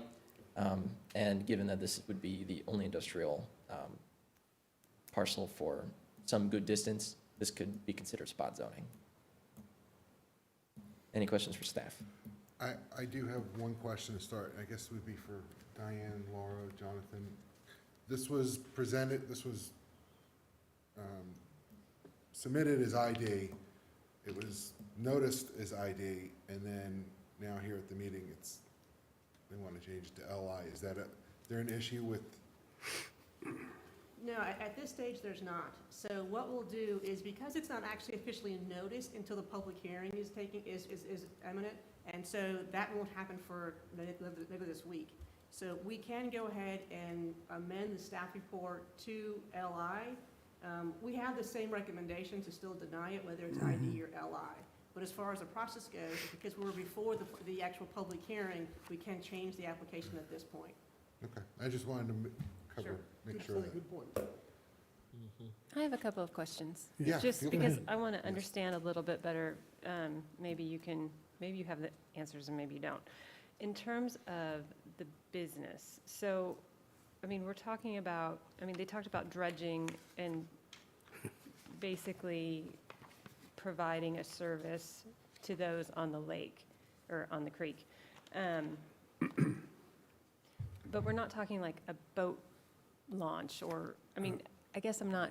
It is, well, it says boat ramp. So the dredging part of it is, even though that's probably going to be required as part of it, that all falls under Duke. There's really nothing in the code here that staff has control. If somebody wanted to dredge the lake, they could do it. They would just apply to Duke, correct? Correct. Yeah. But if So- somebody wanted to add a boat ramp, So, yeah, that would so also the be, whole thing that of- would also be of- Duke. Yeah, so the whole thing of the marine staging and all of that that's really the key consideration for. And again, I don't live on a lake, so marine staging, are we talking like literally where people come in and put their boats in? Like Yeah. a boat ramp, like to the public, open to the public? Pull your boat out on a. Well, Because, No, this would be it's a construction services, trade services operation. And so what he would have here is his equipment to be able to take his boats and go to some site to be able to dredge that site. So what you'll actually see on this piece of property will be, like construction type of material. So you might see some pylons or skid steers, those type of things would be actually on the land itself. There'll be no public coming to this location. This is for him to be able to keep his equipment to then take it somewhere else. via the creek and the lake. Yeah, via the lake, but there still will be, shipments of materials via the road. So if he's going to be receiving some things and some equipment, materials, they would come through the neighborhood to get to the site here. So this Well, doesn't, it's not really, it's the second lot off the main road there, right? But there's a neighborhood Yes. going in. right? Yeah, but it's still the Mary Way. second lot off the main road. I'm just, when I'm reading about areas, you know, where you might introduce something like this. It talks about the needs of the neighborhood, and maybe that it be located at an intersection, where obviously at this point, I mean, you couldn't have it at an intersection because the lake doesn't have an intersection. I'm just trying to, you know, think through, or get a better understanding of what this business actually does in terms of, you know, will it actually generate noise and things? Or is this basically just a staging area and then the noise happens out on the lake or wherever they're hired to? Again, I would like a better understanding of how that works. So there, The applicant is here if you want to speak to him directly. yeah, I'm okay if the applicant would like to come up and answer questions to If you want to go ahead and clarify. your name and address. Yep. Sorry, if you could just, State your name and address. Sure. My name is Todd Flowers, and you said my address? Yeah. 19012 Kahlua Circle in Tega. so a little bit, those questions that I was asking, I mean, I'm just not familiar with the type of business, so can you tell me a little bit about basically what you would be able to see on the property, the type of noise that would be associated with it? I mean, that Yes. type of thing. Yes, ma'am, those are great questions. And we're a marine contractor, so we constantly, as Diane was saying, we constantly work out at the job sites, right, and then come back there. So the purpose of the marine staging area is so that we can transport materials across the lake buffer from land over into the lake and then go to those job sites. So the noise would be minimal, because all we're really doing is coming in and out. And then when we come back with the dredge spoils, we put it on the land and spread it out, let it dry out, and then take it out away. That's basically a marine staging yard. And that's done with heavy equipment? That is done with skid steers, right, which is not a noisy machine. And, you know, the entire lake doesn't have any marine staging yards on it. So in the report I put in, you can see where different parts of the lake are starting to fill in. Up on Lake Norman, you can see 80 to 90 permits a year for dredging, and that's because they have all these 3 different marine staging yards up there and all this big equipment up there, and they float around the water and do that. This lake has never had that, so that's why we were wanting to do that, because people can't get cost-effective dredging on this lake because of that reason. What kind of feedback have you received from the community in regards to the service that you want to provide? The feedback we get back over the last several years has been, please figure this out, because I can't get 10 to 15 neighbors. This happens now weekly to us. 10 to 15 neighbors together to get these other entities to spend 70 grand just to move a piece of equipment to come in and do dredging. So I believe that I know that the residents on the lake, especially in areas that need help there with the dredging, because it's basically taking away their property value. How is dredging being carried out now on this lake? We do it now by what I say it's land dredging. So you have to come in with a 50,000-pound long-reach excavator and reach out and scoop it and then put it on that customer's land. But that's few and far between, because the whole site has to lend itself towards being able to do that. Think about trying to dredge in Tega Cay. It's very cliffy, you know, and you can't do that there. So it's really hit or miss. There have been maybe 7 permits in the last 20 years for dredging on Lake Wiley versus 90 a year on Norman, and we've done 3 of them. And it's not because there's not a need. There is a big need for it. It's because we can only do it by land now, we can't come in by water and do it in a cost-effective manner, right? So you don't have to pay for all these rigging machines to move this equipment through the Duke ramps, which we work through all the Duke ramps. We work on multiple lakes, but we live here. So we understand the market here and the needs for this type of operation. I have a question. You're talking about a piece of property that's west of Charlotte Highway. So you'd have to take equipment under the highway to get to the lake? Does that give you enough clearance to do that? Yeah, that's a great question. So I've been out there on our workboat, been out there on a jet ski, and the equipment that we have, kind of goes to the noise thing, equipment that we have is going to be smaller in nature so that we can fit underneath the bridge. And we're actually going to have to dredge out of that property more or less, because if you look at where you come out of the property and go underneath the bridge and back towards the lake, that whole area is filling up. And so those neighbors in that area, if we were able to do that, because we'd get a permit from Duke to basically kind of dredge out, they would be very happy, because it would keep that section of the lake open. And that's not an uncommon spot on the lake like that. So you're providing an environmental service, right?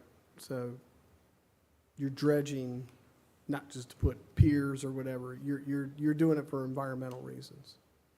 Yes. Primarily? Yeah, primarily, it's for the environmental reasons, to keep parts of the lake open, right? And then you also have some dredging to where, sometimes you can only go so far out with your dock. There's 1/3 cove rules and all these regulations from Duke. So a lot of folks, their boat slip is filling in, so they can't kind of use their dock too well, and then that affects their property value. So we would do a lot of dredging where we come in and just kind of dredge out of the slip a little bit for them.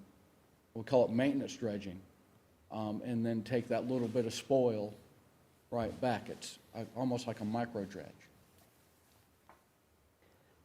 So to dredge on the lake, you have to have a permit from Duke, is that correct, every time? Every time, which we do. We're big rule followers. We don't do anything without a permit. I really like our marine contractor's license. They're kind of hard to get. Yeah. So Duke's all for this, right? We submitted last year to Duke, and they are very interested in having it happen, but they can't approve it unless the site is deemed commercial in nature to do that. And these places on the lake are hard to find. I was gonna say, have you explored other places that are not as close to residential, or? I have for the last 3 years. I have a hobby of looking at shoreline and lots, and people who share that same vision, who own the lot. It's taken yeah. Yes, ma'am, I have. And the overall footprint of your equipment is minuscule compared to what you'd have from the land, right? Your equipment's a lot bigger, your equipment's a lot smaller Yes. than what it would be that's going on now. Yes, sir. Yes, sir. Because we're going to do kind of mini scoop dredging, right? Instead of there's two types of dredging. There's the scoop dredging, and then there is what's called suction dredging, where you come in, and the way you have to do that is you have to, you go to a site and you suction dredge it, and then you're supposed to put it in a ballast on that person's property and pump it out, and then it has to sit in this big ballast, basically, a rubber ballast, and it has to dry out and leach out over time. And then, and only then, can you then take that dirt away. So that's the kind of the differences in those. Because you want to be able to take it away and get it out of there. So when you talk about it coming back to this piece of property, Uh-huh. how much material are we talking? I mean, is it a mountain of material? Like, is it, how visible is it? How much of the 1.47 acres is that field of stuff going to be? Sure. Great question.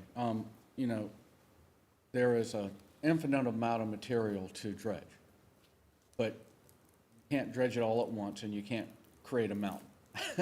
So, and you have to have it dry out. So once we get it up on the shore, we'll spread it out and let it air dry, right? And then we can then, after it dries, scrape it up, put it in a dumpster and take it away. In the past, has there been complaints of smells that come along with that? Because I can imagine with, you know, algae and other biologicals coming out of the lake, that might be an issue. So the smell initially happens when you scoop it, right? Which is going to be at the site. And then that smell dissipates pretty quickly once it's pulled out of the water. It's really the initial pull that creates the smell. And it's not that pungent.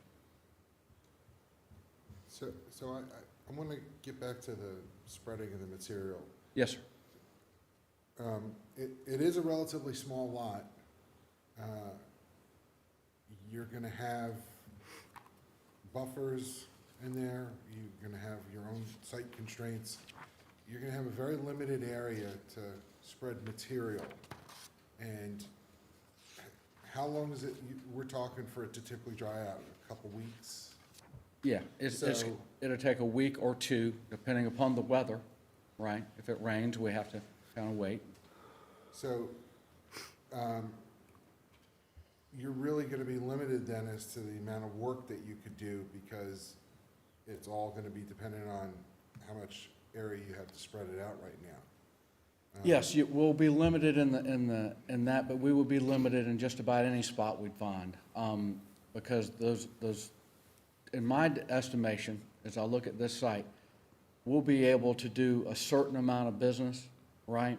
Which is fine with us, because we can only do so much anyway, right?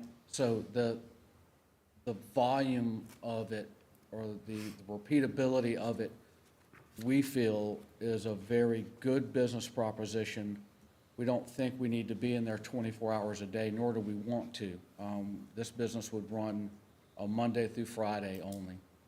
But my point is, you're not gonna be having barges come up there 5 days a week, 50 weeks a year, dumping stuff off it, you know, so you're really talking about once every couple weeks. Yes, sir. In nature, yes. Maybe a little bit more than that, I think, but it's not going to be particularly, yes, it won't be multiple barges every day by any means. It can't do it, yeah.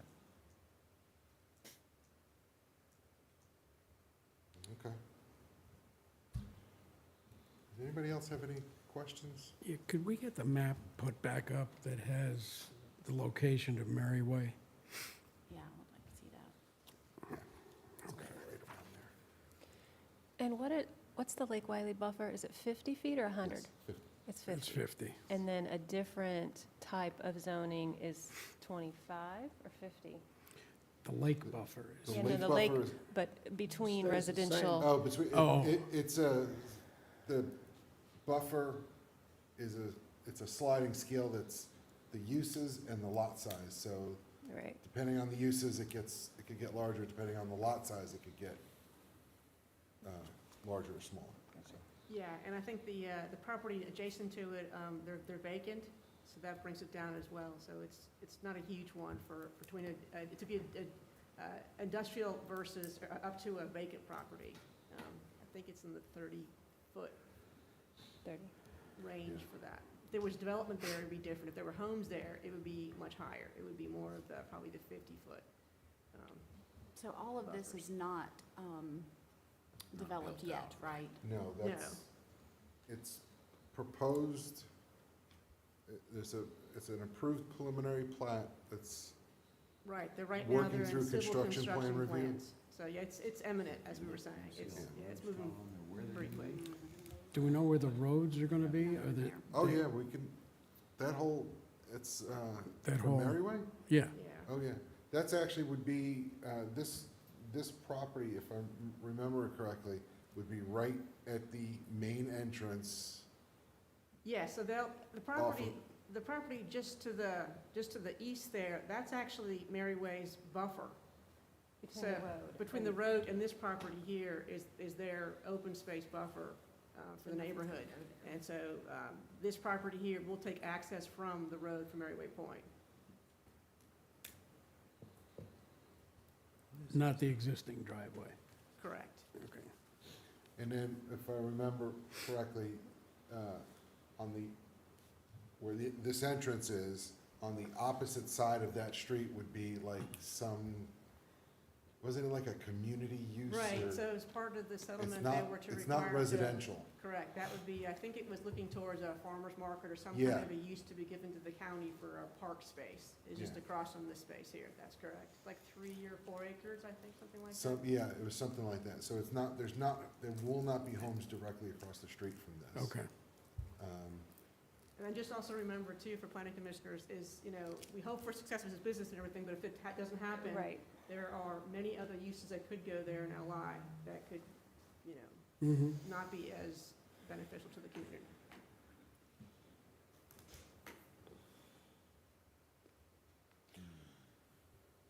Does anybody have any other questions right now?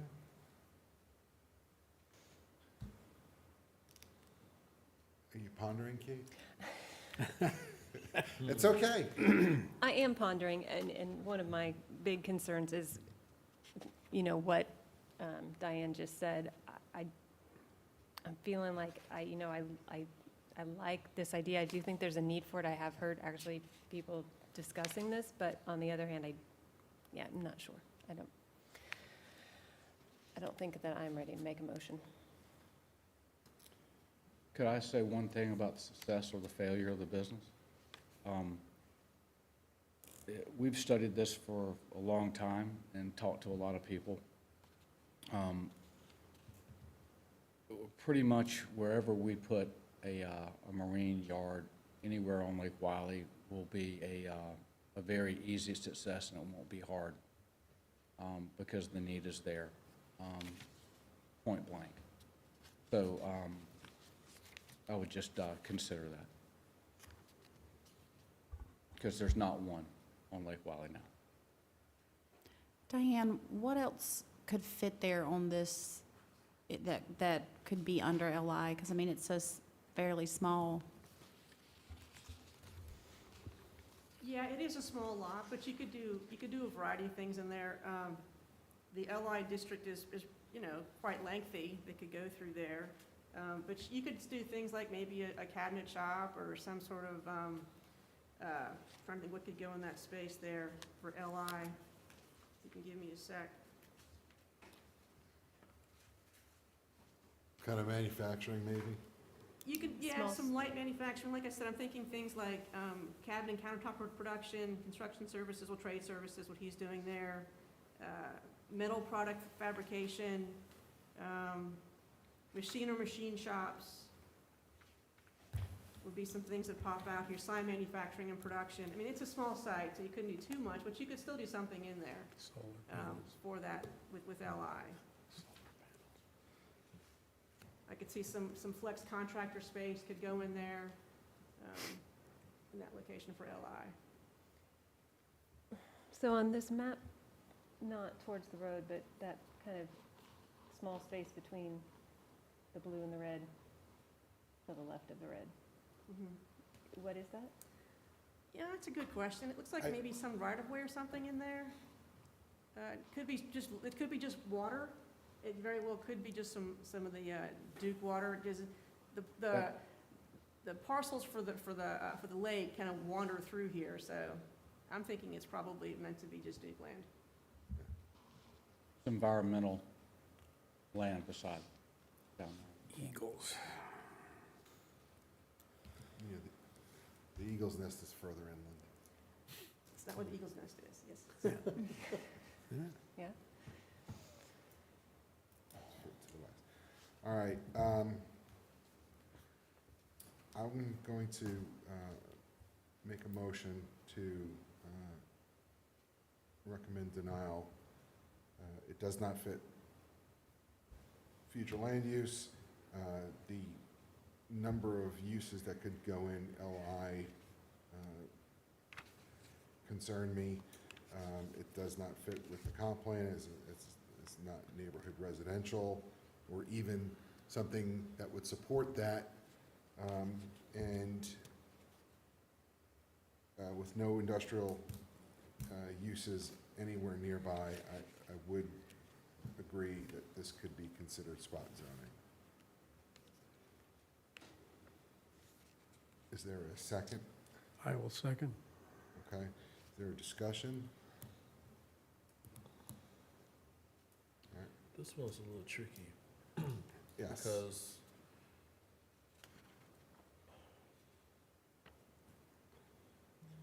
I won't say that it's spot zoning, but it seems like it fits an environmental goal or environmental concern from what I'm hearing. But the LI designation is concerning to me as well because of all of the other things that can be opened up with this like potential zoning change. So it's a little tricky. Does anybody else have anything they'd like to add? Yeah, and I'm in support of the business itself, and I'd love to see you grow to the point where you needed bigger equipment, but then you'd be landlocked, because you wouldn't be able to get it under that bridge very easily. So I understand the business model, and I understand what you're trying to accomplish, and I think it's very positive. I'm just not sure that this is the ideal location, and I know you've been looking, but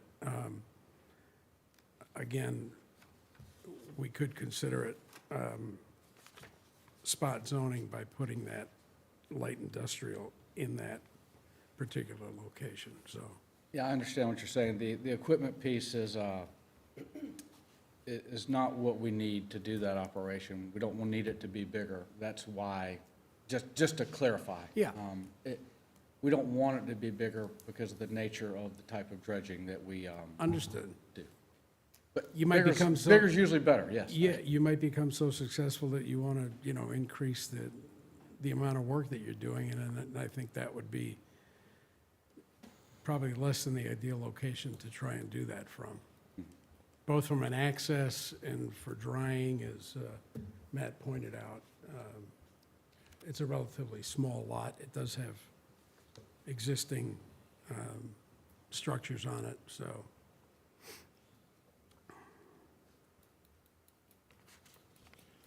Does anybody else have anything they'd like to add? There's a motion, there's a second. All those in favor of upholding staff recommendation to deny, raise your hand. All right, thank you. Next item is rezoning 24-60. Lindsay Egner, applicant, Wade Holdings Incorporated owner, requesting to rezone a 1.67 acre parcel from GC to RI. The subject parcel is located on McConnell's Highway, Rock Hill. Property is referenced as tax map number 507-0000-041, Council District 5, Wisconsin. So the property in question is about 0.67 acres in size. The idea is to change it from general commercial to residential industrial. Purpose, the existing, is to refurbish the existing building, turn into a power washing business, which will have power washing operations, office space, equipment storage, and truck parking. You can see it's here, kind of south end of the county, outside of Rock Hill. It's at this intersection of Highway 324 and McConnell's. A lot of open land out there, but a lot of development going on right at this intersection and right along the highways. This lot here, they're gonna clean up some of the access points. I believe they're getting rid of the one totally off of McConnell's Highway, and it's only gonna have access to 324. The back right side, kind of facing Highway 324, has a little sheltered garage. Zoning map kind of reflects the same thing we saw in the aerials, some development going on right at the intersection. Otherwise, it's primarily agricultural and rural. And you can see this is part of a rural center node, according to our land use plan. So rural center nodes, the whole idea is to have a place for commercial industrial uses to come in that supplement the agricultural and rural communities that are directly adjacent to it. And so we recommend approval for this request. It aligns with the future land use plan and comprehensive plan, and the proposed land use in that RI district befits the intended character of the rural center node. Any questions for staff? Do you know what the current use or past use that this, Actually, don't remember off the top of my head. Wasn't it retail at one time, like the, he's, I don't know. I'm sorry, you wanna come forward, please? Just state your name and address. Ray Egner, 4048 Lauren Elizabeth Drive. We're about 4 minutes up the road from this property. The current owner of it that's selling it was planning on using it as a junkyard, more or less, buying like late model wrecked cars and parting them out and selling them. He had another interested buyer before that, which was a used tire shop. That didn't go through. But before that, when he bought it, it had caught on fire. Years and years ago, it was a gas station. Tanks got pulled out when it got sold. The current building got put up. And we've been looking at this for about 1.5 years. Our investigation, our knowledge has been that the current owner bought it from a company that basically was a thrift shop type of thing. That's it. Yeah, Thrift so shop. there's actually still That's what I remember. some random, You got a pretty good junk memory. inside of it. It had a fire several years ago. If you look on like Google Earth, actually, whether you look on the overview or the street view, you see like weeds growing through the roof. That's because it had a fire and it burned up part of the roof. Current seller has replaced the roof, done an okay job on painting it. We're come in and completely renovate it, make it look super nice and, really renovation. thanks.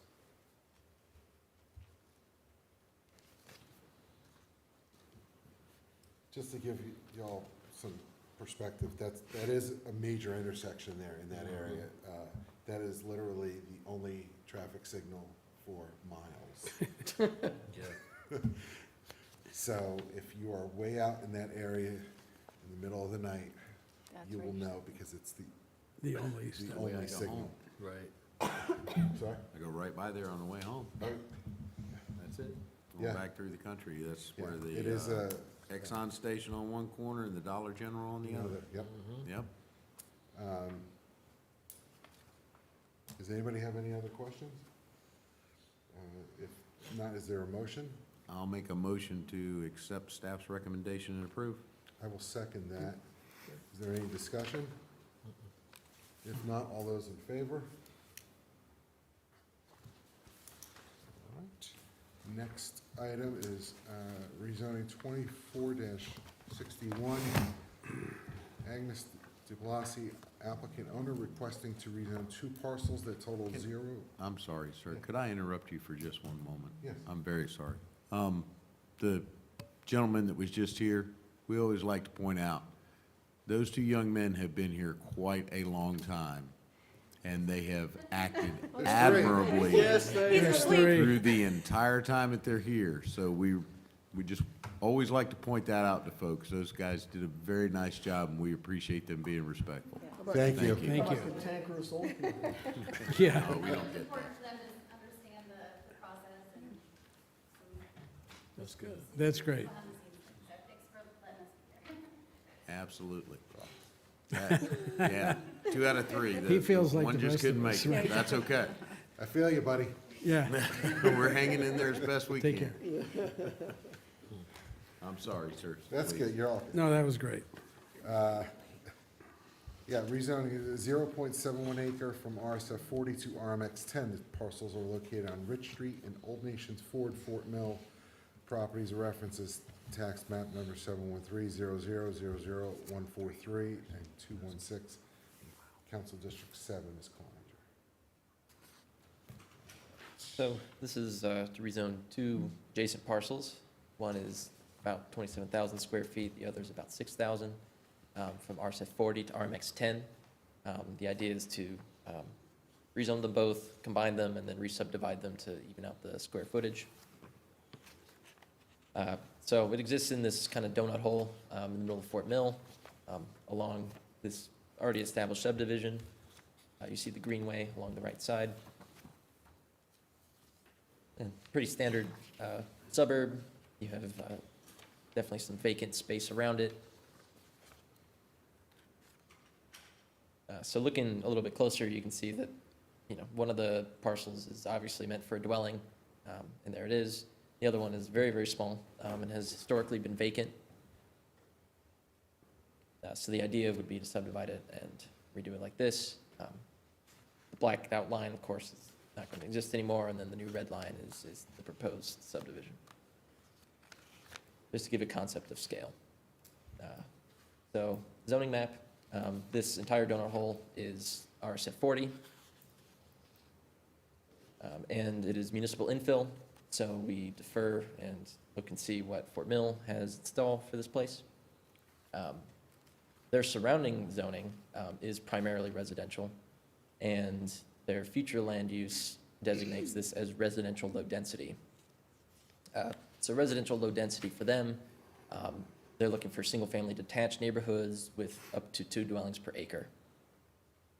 And the, you know, of course, the municipal infill, we're trying to match the development that the city is already trying to establish. So staff recommends denial of the request. It does not align with the future land use map and comprehensive plan. The proposed RMX district in particular would allow high-density residential types and housing types that are not found in the area or anticipated by the city of Fort Mill's 2040 comprehensive plan, and as such could be considered spot zoning. Questions for staff?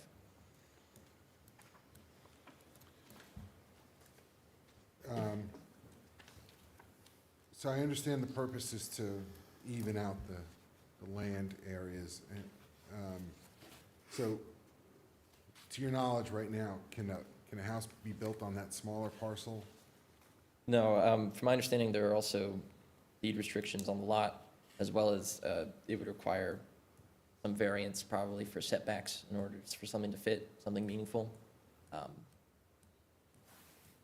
Anything to add, Diane? Yeah. That's correct. I mean, it would be, there is some question about the deed itself, whether it allow an actual house there. It may have to be an ADU to the house next to it. We're still working through that out, but it is a very small property. To get something there would require a variety of variances to make it actually work. Okay. Just a quick question about the supplemental question there on our last page, packet page 169. So it says to allow for sewer line to reach connection point and stay on same property and give more space between houses. So that's with the assumption that this would go forward. Correct. Okay. Yes. I was just making sure.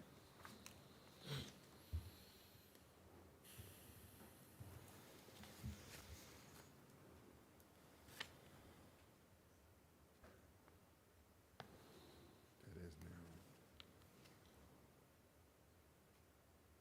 It is small. Yep. All right, is there any other questions? If not, is there a motion? I'll make a motion to follow staff's recommendation and deny, specifically because I fear that if the original plan doesn't go through, sort of like the last one that we just denied, that other things that are not beneficial to the neighborhood could pop up. I'll second that motion. I agree with specifically the RMX 10 district, that's just allows way too many types of residential plans that really specifically aren't found in that area, and it just would not fit in. Can I ask a question I forgot to ask? Yes. Can we do that? Is there any way for it to be non-conforming 20? I mean, I'm sorry, I didn't follow that question. She's making up a new RMX 20. rule. yeah, I mean, Is there any way for it to be like non-conforming residential 20? So what the issue is she wants to be able to move those lot lines. And Mhm. because she wants to do that, the property has to be, the final size of each lot must meet the ordinance. And so that's why you go to RMX 10. I mean, technically, possibility, she could build a home as it is right there if she can get over all the other hurdles that we have in place here. But to be able to move those lot lines, the lots have to conform to the code. You have to do at least to a 10,000 square foot lot for each one of them. And we can't go to 20 because you can't You don't have- create, yeah, you can't don't have make- 20, and we can't create a non-conforming. We can't Yes, we can't intentionally create a create non-conforming. non-conforming. Yep. That was my question. Yep. Sorry, it's getting late. Sure, please, come on up. You'll need to Please, come come on, forward. just for the record, state your name and address. My name is Agnes DeBlasi, 106 Ridge Street, Fort Mill. When I got the deed for that property, there was a restriction that they put on it, that it would be ancillary to the property that I have now on 106 Ridge. They allowed me to build a house on that property. I have paperwork showing that Dan Mummy, who is the vice president of the Ann Springs Greenway Development Group, said that that was one of the things they allowed in the deed.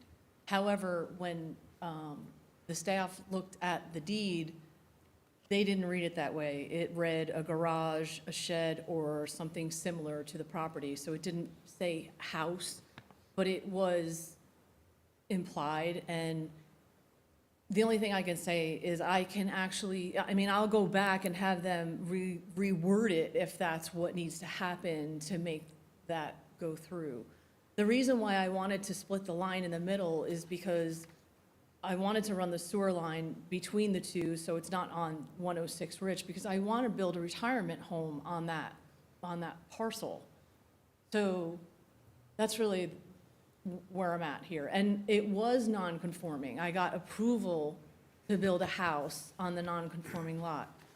But the lot is like this big. So to build a house, it just made sense to me to ask for a bigger area to build it in. And the neighbors around it have no issue whatsoever.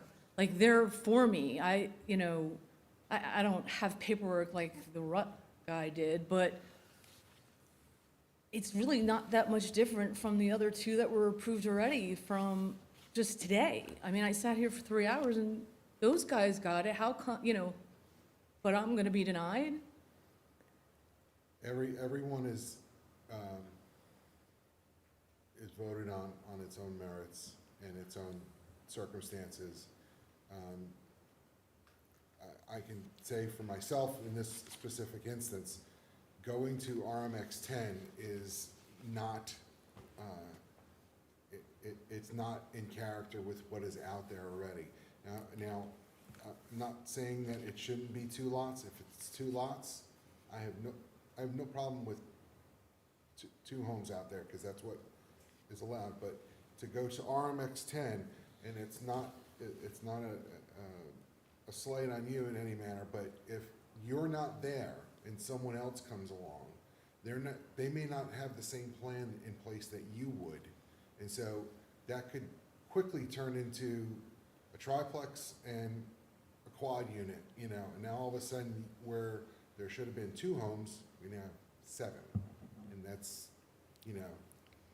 But I already went to permit on that, like to build an actual house. And it's gonna happen. I understand, and if you are entitled to build a house on that lot, I have no problem with that. That is a lot of record. You should be able to build it. I wish there was something more we could do. I don't feel like we can,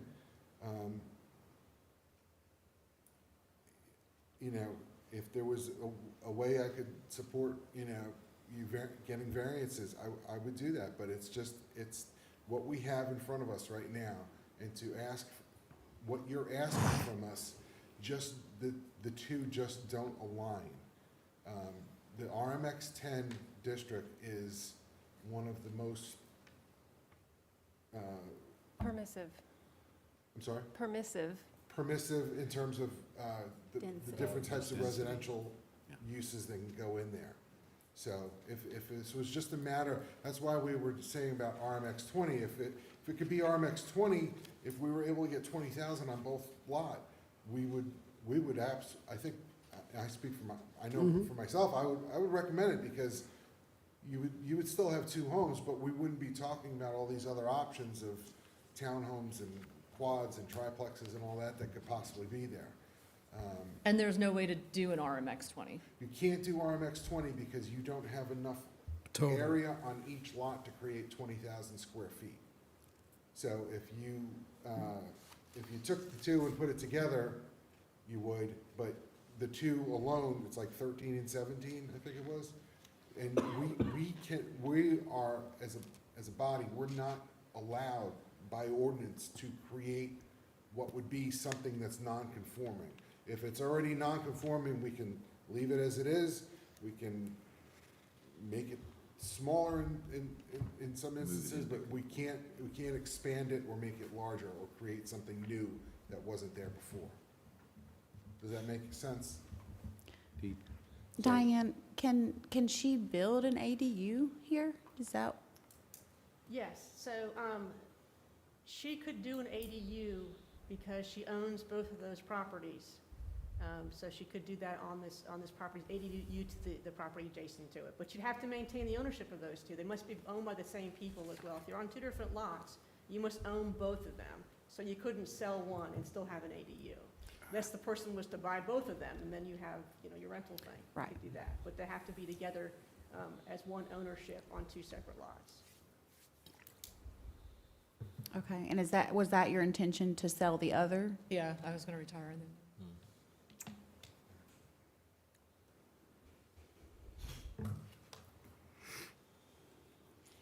All right, so you made a motion? Yes. And I second. Is there any other discussion? This is, Can I get a repeat of what the motion was? sure, yeah, go ahead. It was to follow staff's recommendation and deny because of the possibility of other things in the future. Thank you. Any other discussion?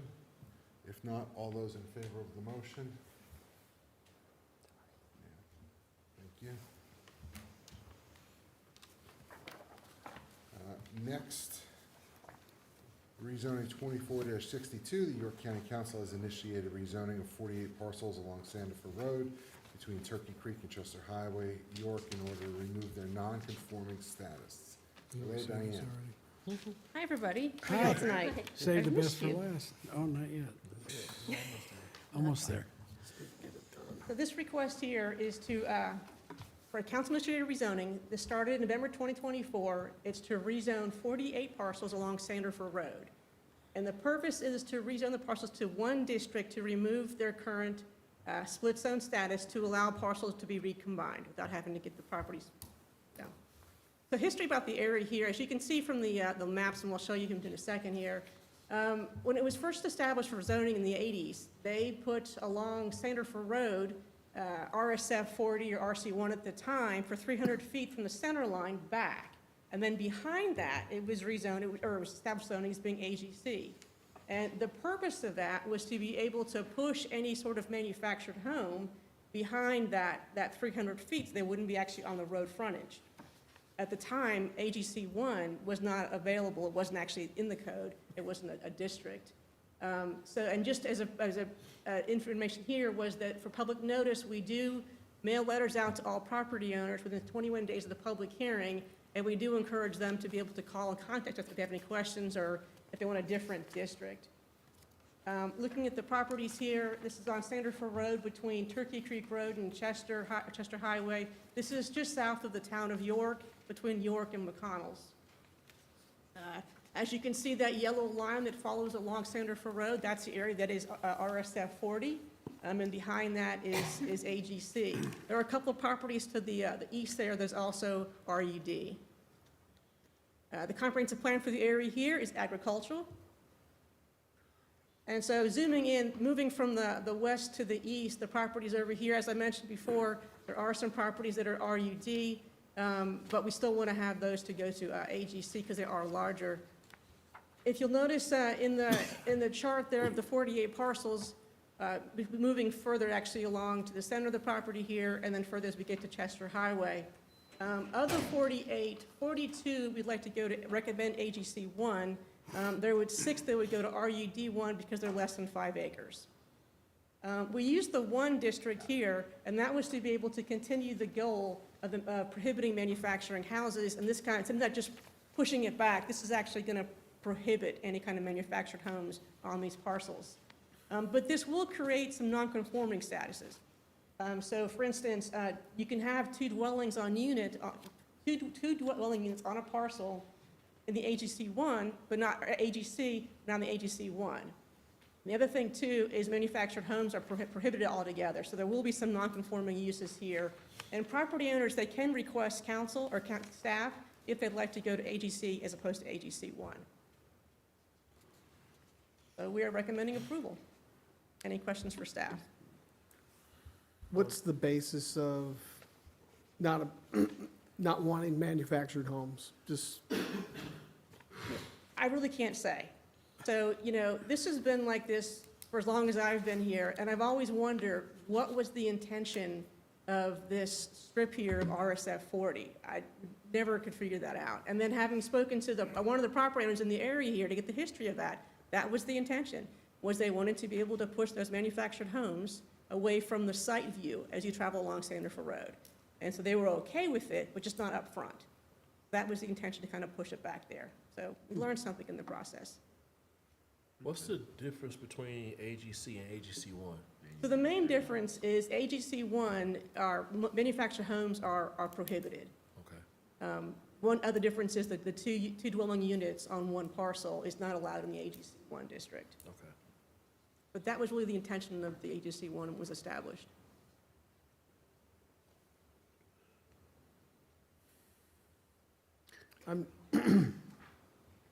you know, manufactured homes have come a long way. I mean, and they're built on foundations. I mean, they look just like regular homes, I guess. The code now, if I'm correct, the county, the code now requires a lot more than what it was in the past. I think that might have been. There is a little bit of that, not so much in the AGC, definitely in the RSF 30. It does have some additional provisions if you had a manufactured home within that, in terms of front porches and Yep. size and everything. That's in the RSF 30. Remind me, please, with the RUD, are we limiting any, like, keeping of animals or anything from people that would be going from agricultural to? They're the RUD? same in both AGC and They're RUD. the same. So yeah, it wouldn't be a change at all. And the RUD ones, like I said, just these smaller properties here that are smaller, and so those ones need to go to RUD 1 as opposed to AGC 1. So this will go to public hearing, right, Yes, ma'am. after? Yes, Any other questions? Council public hearing, not us. Is there a motion? I make a motion to approve. I'll second. Is there any discussion? If not, all those in favor? Unanimous, okay. Next, text amendment. Tractor trailer use during agricultural production.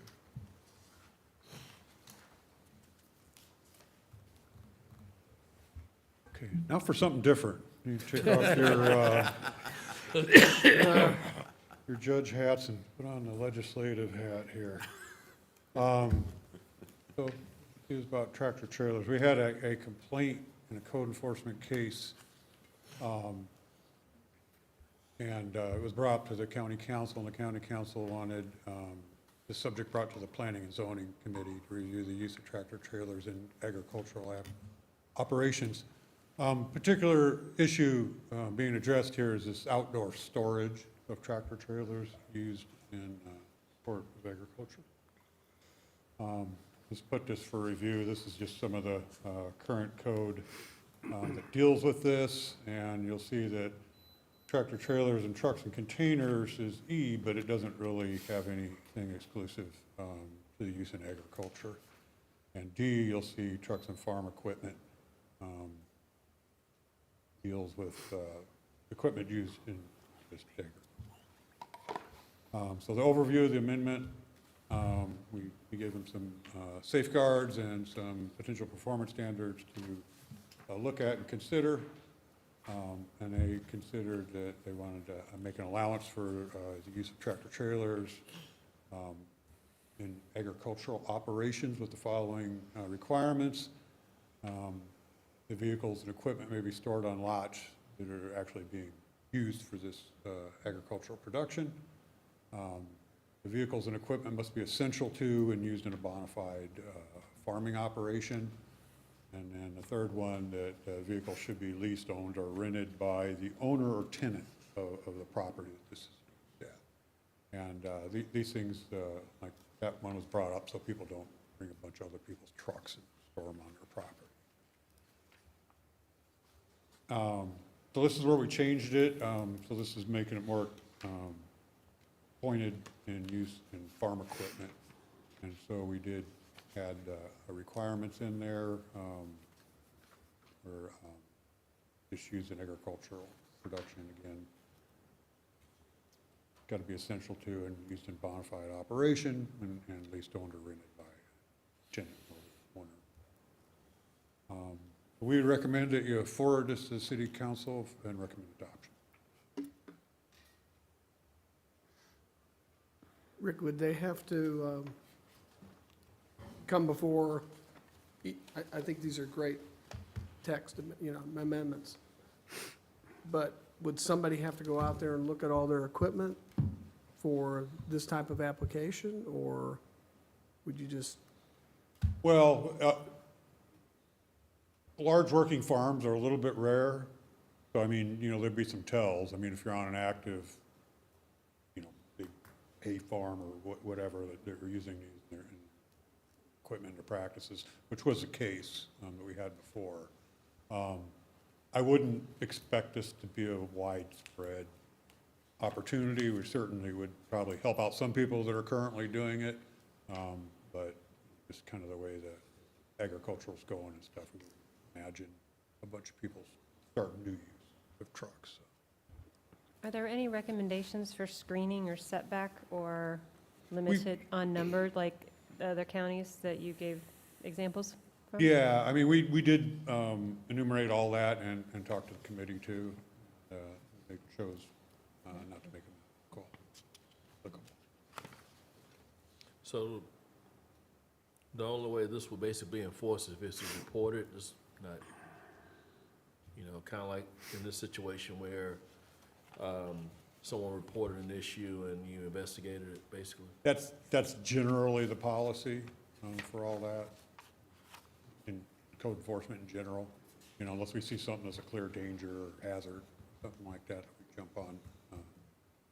In other words, there's no permit that has to be applied for to do this. It's going to be a change in the language, and then if it's not followed, it's an enforcement issue, right? And Okay. you basically got some in writing that you can Right. use as a, And then my question on the second one is the wording a little bit here. So if you have someone that's working a piece of property, but they don't own the property, they're leasing that and they're doing whatever and paying a fee to the property owner, I think you could have a situation where those are the people that own the equipment, but it's on the owner's property, and they don't actually own the equipment. So I'm not sure if that verbiage captures that eventuality. And maybe I'm just not reading it right, and it's pretty late, but it's, the way this says is that it's leased, owned, leased, or rented to the owner or tenant of the property. Okay, well, it may be someone who's not an owner or tenant of the property that's actually working the property and owns the vehicles that are on the property. And I don't think we're trying to exclude that group. So if, maybe I'm not reading this right. But wouldn't they be a tenant? Is this, and Jonathan, just kind of confirm for me, this is something that would kind of be like the smell test, right? Like if somebody's working something and it's clearly a farming operation, who owns the equipment may not be, in the details of it may not be as, Yeah, I think as that's important. that's a fair characterization, because you'd go through the descending list of passing that smell test, right? So is it a vacant piece of property and there's no activity to speak of, never mind agricultural activity, Yeah. and someone's laid down a bunch of gravel and there's a bunch of tractor trailers parked there? Well, you know, that pretty easily fails the smell test, and then you go down the list from there. Just, only reason I bring it up is it looks to me as number one was already in the language, and it's really number two that got added. So I just wanted to make sure that that was really meeting the intention. And And again, this is an issue that's primarily complaint-driven, so it wouldn't really be, there's not gonna be guys running around the farms checking tags. checking ownership tax, right? Okay, fair enough. All right. Like I said, it's late. Yes, good point. Okay. If We there's need a no- motion to approve then? Yeah, if there's no other questions, is there a motion? So moved. I'll second. All right, is there any discussion? All those in favor, approval? Okay. And next item is text amendment regarding traffic impact analysis, level of service for egress movements. All right.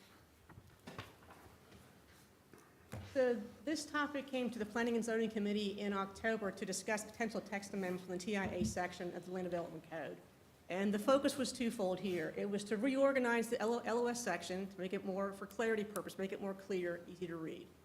And the second one is to have a slight reduction in the LOS for egress movements. So I'm going to work you through how this is playing out. So as you can see here for the first part, it's very simple. There's a block of text here that lists all the different movements. We want to pull that out and actually have them enumerated individually. And then I also included in your packet to give you an idea of what is LOS and what we're looking at. To see, we're measuring the average delay per second based upon the level, whether it's going to go from A to an F. And we break it down whether it's signalized, whether it's unsignalized. That's to kind of give you some background of what LOS and how it's measured. And so for the overview of the amendment, like I'd mentioned, the first part of it is for clarity, is to restructure by separating the street classification from the larger paragraph, making the code easier to read. The second one is we call that relief. And so that has two parts. And so the first one is for new developments. And that's to reduce the LOS for site egress movements from D to E. And an egress movement is somebody who's actually leaving a site. So they're at a business, at a place, they want to leave it, that's the egress movement we're talking about. And so for that one, in many cases, it's very difficult to be able to maintain an LOSD on a major road, especially during peak hours. But there may be times where you can get to that business, that LOS wouldn't be that high or that hard if it was a non-peak on a non-major road. And so also the thing to consider is the delay is considered an eternal development, and therefore it's not affecting the mainline thoroughfare or the folks traveling along there. And so the traveler's tolerance is to the delayed movements would determine if they would visit that site or maybe go a different way. So maybe you would go to that store, that location at a different time of day because you know you can get in and out easier, or maybe instead of going left, maybe you go right and make a U-turn and come back around. So there's ways to be able to have some kind of change their behavior as somebody visiting that site. And then the following, or the final one for this one, is for existing development. And so you have an existing development where the LOS, you can go from a D to an F with the safeguard. You couldn't go more than 25% of that delay. And this would allow for some relief for a new business in an established development with existing development here, there's some vacant parcels. And so perhaps this is almost built out. There's some delay there, but there's a few parcels that are still remaining to be developed. We wouldn't be able to let those things continue. Once again, we do have that safeguard of 25% increase maximum. So what does that look like? So I've given you a couple of examples right here. So this one is, this is Highway 160 going towards North Carolina. And this is an idea of a development that actually came to us a few years ago, and they wanted to be able to develop a small site for a commercial, I think it was a mixture of a doctor's office and maybe a restaurant. Well, making that egress off of 160 at the left hand here was not was failing. It wasn't making a D. So the property couldn't get developed. And this is a very common situation on these major roads. So this would allow this to be able to have development to go through if you have that small relief. The other one here, also on 160, closer to I-77, a development here that has a few empty parcels here, and so their egress movement would also possibly fail because of the fact that it has already been developed through here, but it's failing only during those certain peak times, and so we would allow some relief in that one to be able to go forward. So what does it look like is here's those two sections here where we've broken out the C and the D and then added E. We are recommending this, to approve this here, allow the site LOS for egress movements for new and expanding projects would allow the development of some parcels primarily located along roadways with higher congestion during peak travel hours. Otherwise, these parcels could remain undeveloped or underdeveloped. So once again, we're recommending approval for that one. Any questions for staff?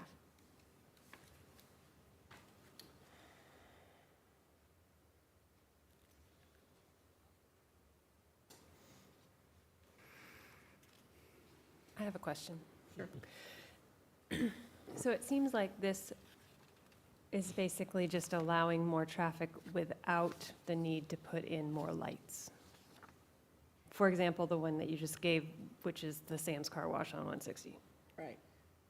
So the one thing to consider for this one here is perhaps if you went ahead and allowed these three parcels to develop, what you might now have introduced enough trips to actually warrant a light here. And you won't get that warrant until you actually have the trips that are there. And so you never know, if we were to add a development to these three parcels, we have enough people coming out of here, enough trips coming out here that can trigger a light that would never happen without that without being able to go forward. So you have to have that warrants there first. So it's kind of can go both ways. Or you could have a right turn out only, right? You can. And in some cases, for instance, I think this one was considering doing just a right out only, but it does make the project in some cases, aren't successful and they don't go forward because that's not going to fit their business model. So for this one here, in many cases, because we're looking at those peak hours, and so the peak hours is where they're probably going to be failing, where they would not be failing during the non-peak hours. So because of those peaks is what's going to cause it not to go forward. And it's actually, unless you have a lot of movement, kind of a busy area, to get a light, it's very hard to get a light. Yeah, like I said, it must meet the warrants. And even with this we have right here, this is yet to meet the warrants to get a light right there. Yeah. But if we were to develop these three parcels here, we might get to the point where we would get, as also this goes through here, this will come out as well. So it could get to the point where it could meet the warrant.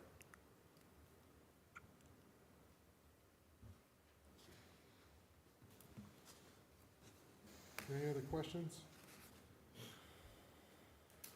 I'll make a motion to recommend approval. I'll second. Go ahead, sir.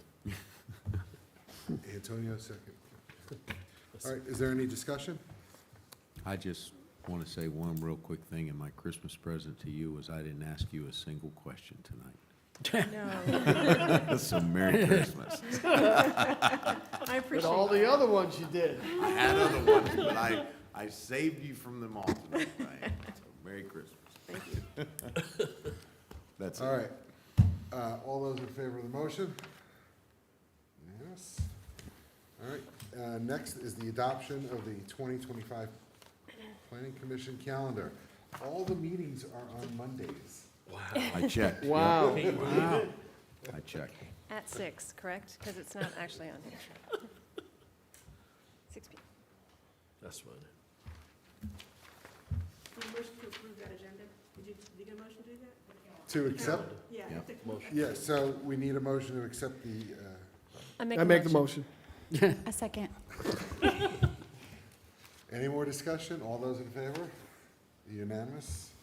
Get your And get then your now we're back taxes to the done, rezoning tracking sheet. get your taxes done before April 14th. Yeah, Good. I do have all right. if there is nothing else, is there a motion to adjourn? Well, hold on, I'm before sorry. we adjourn, I do got a comment. Yes. Since the vote on the impact fee for the Fort Bend School District was deferred, can we still send questions to you, or is that closed? No, I think you can still give me questions. Okay, Good. okay, that's all I have. All right. And Diane committed to getting us the And slides. I want to say, slides.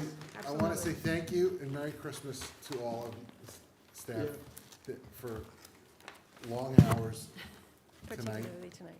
and Bonnie's tireless work.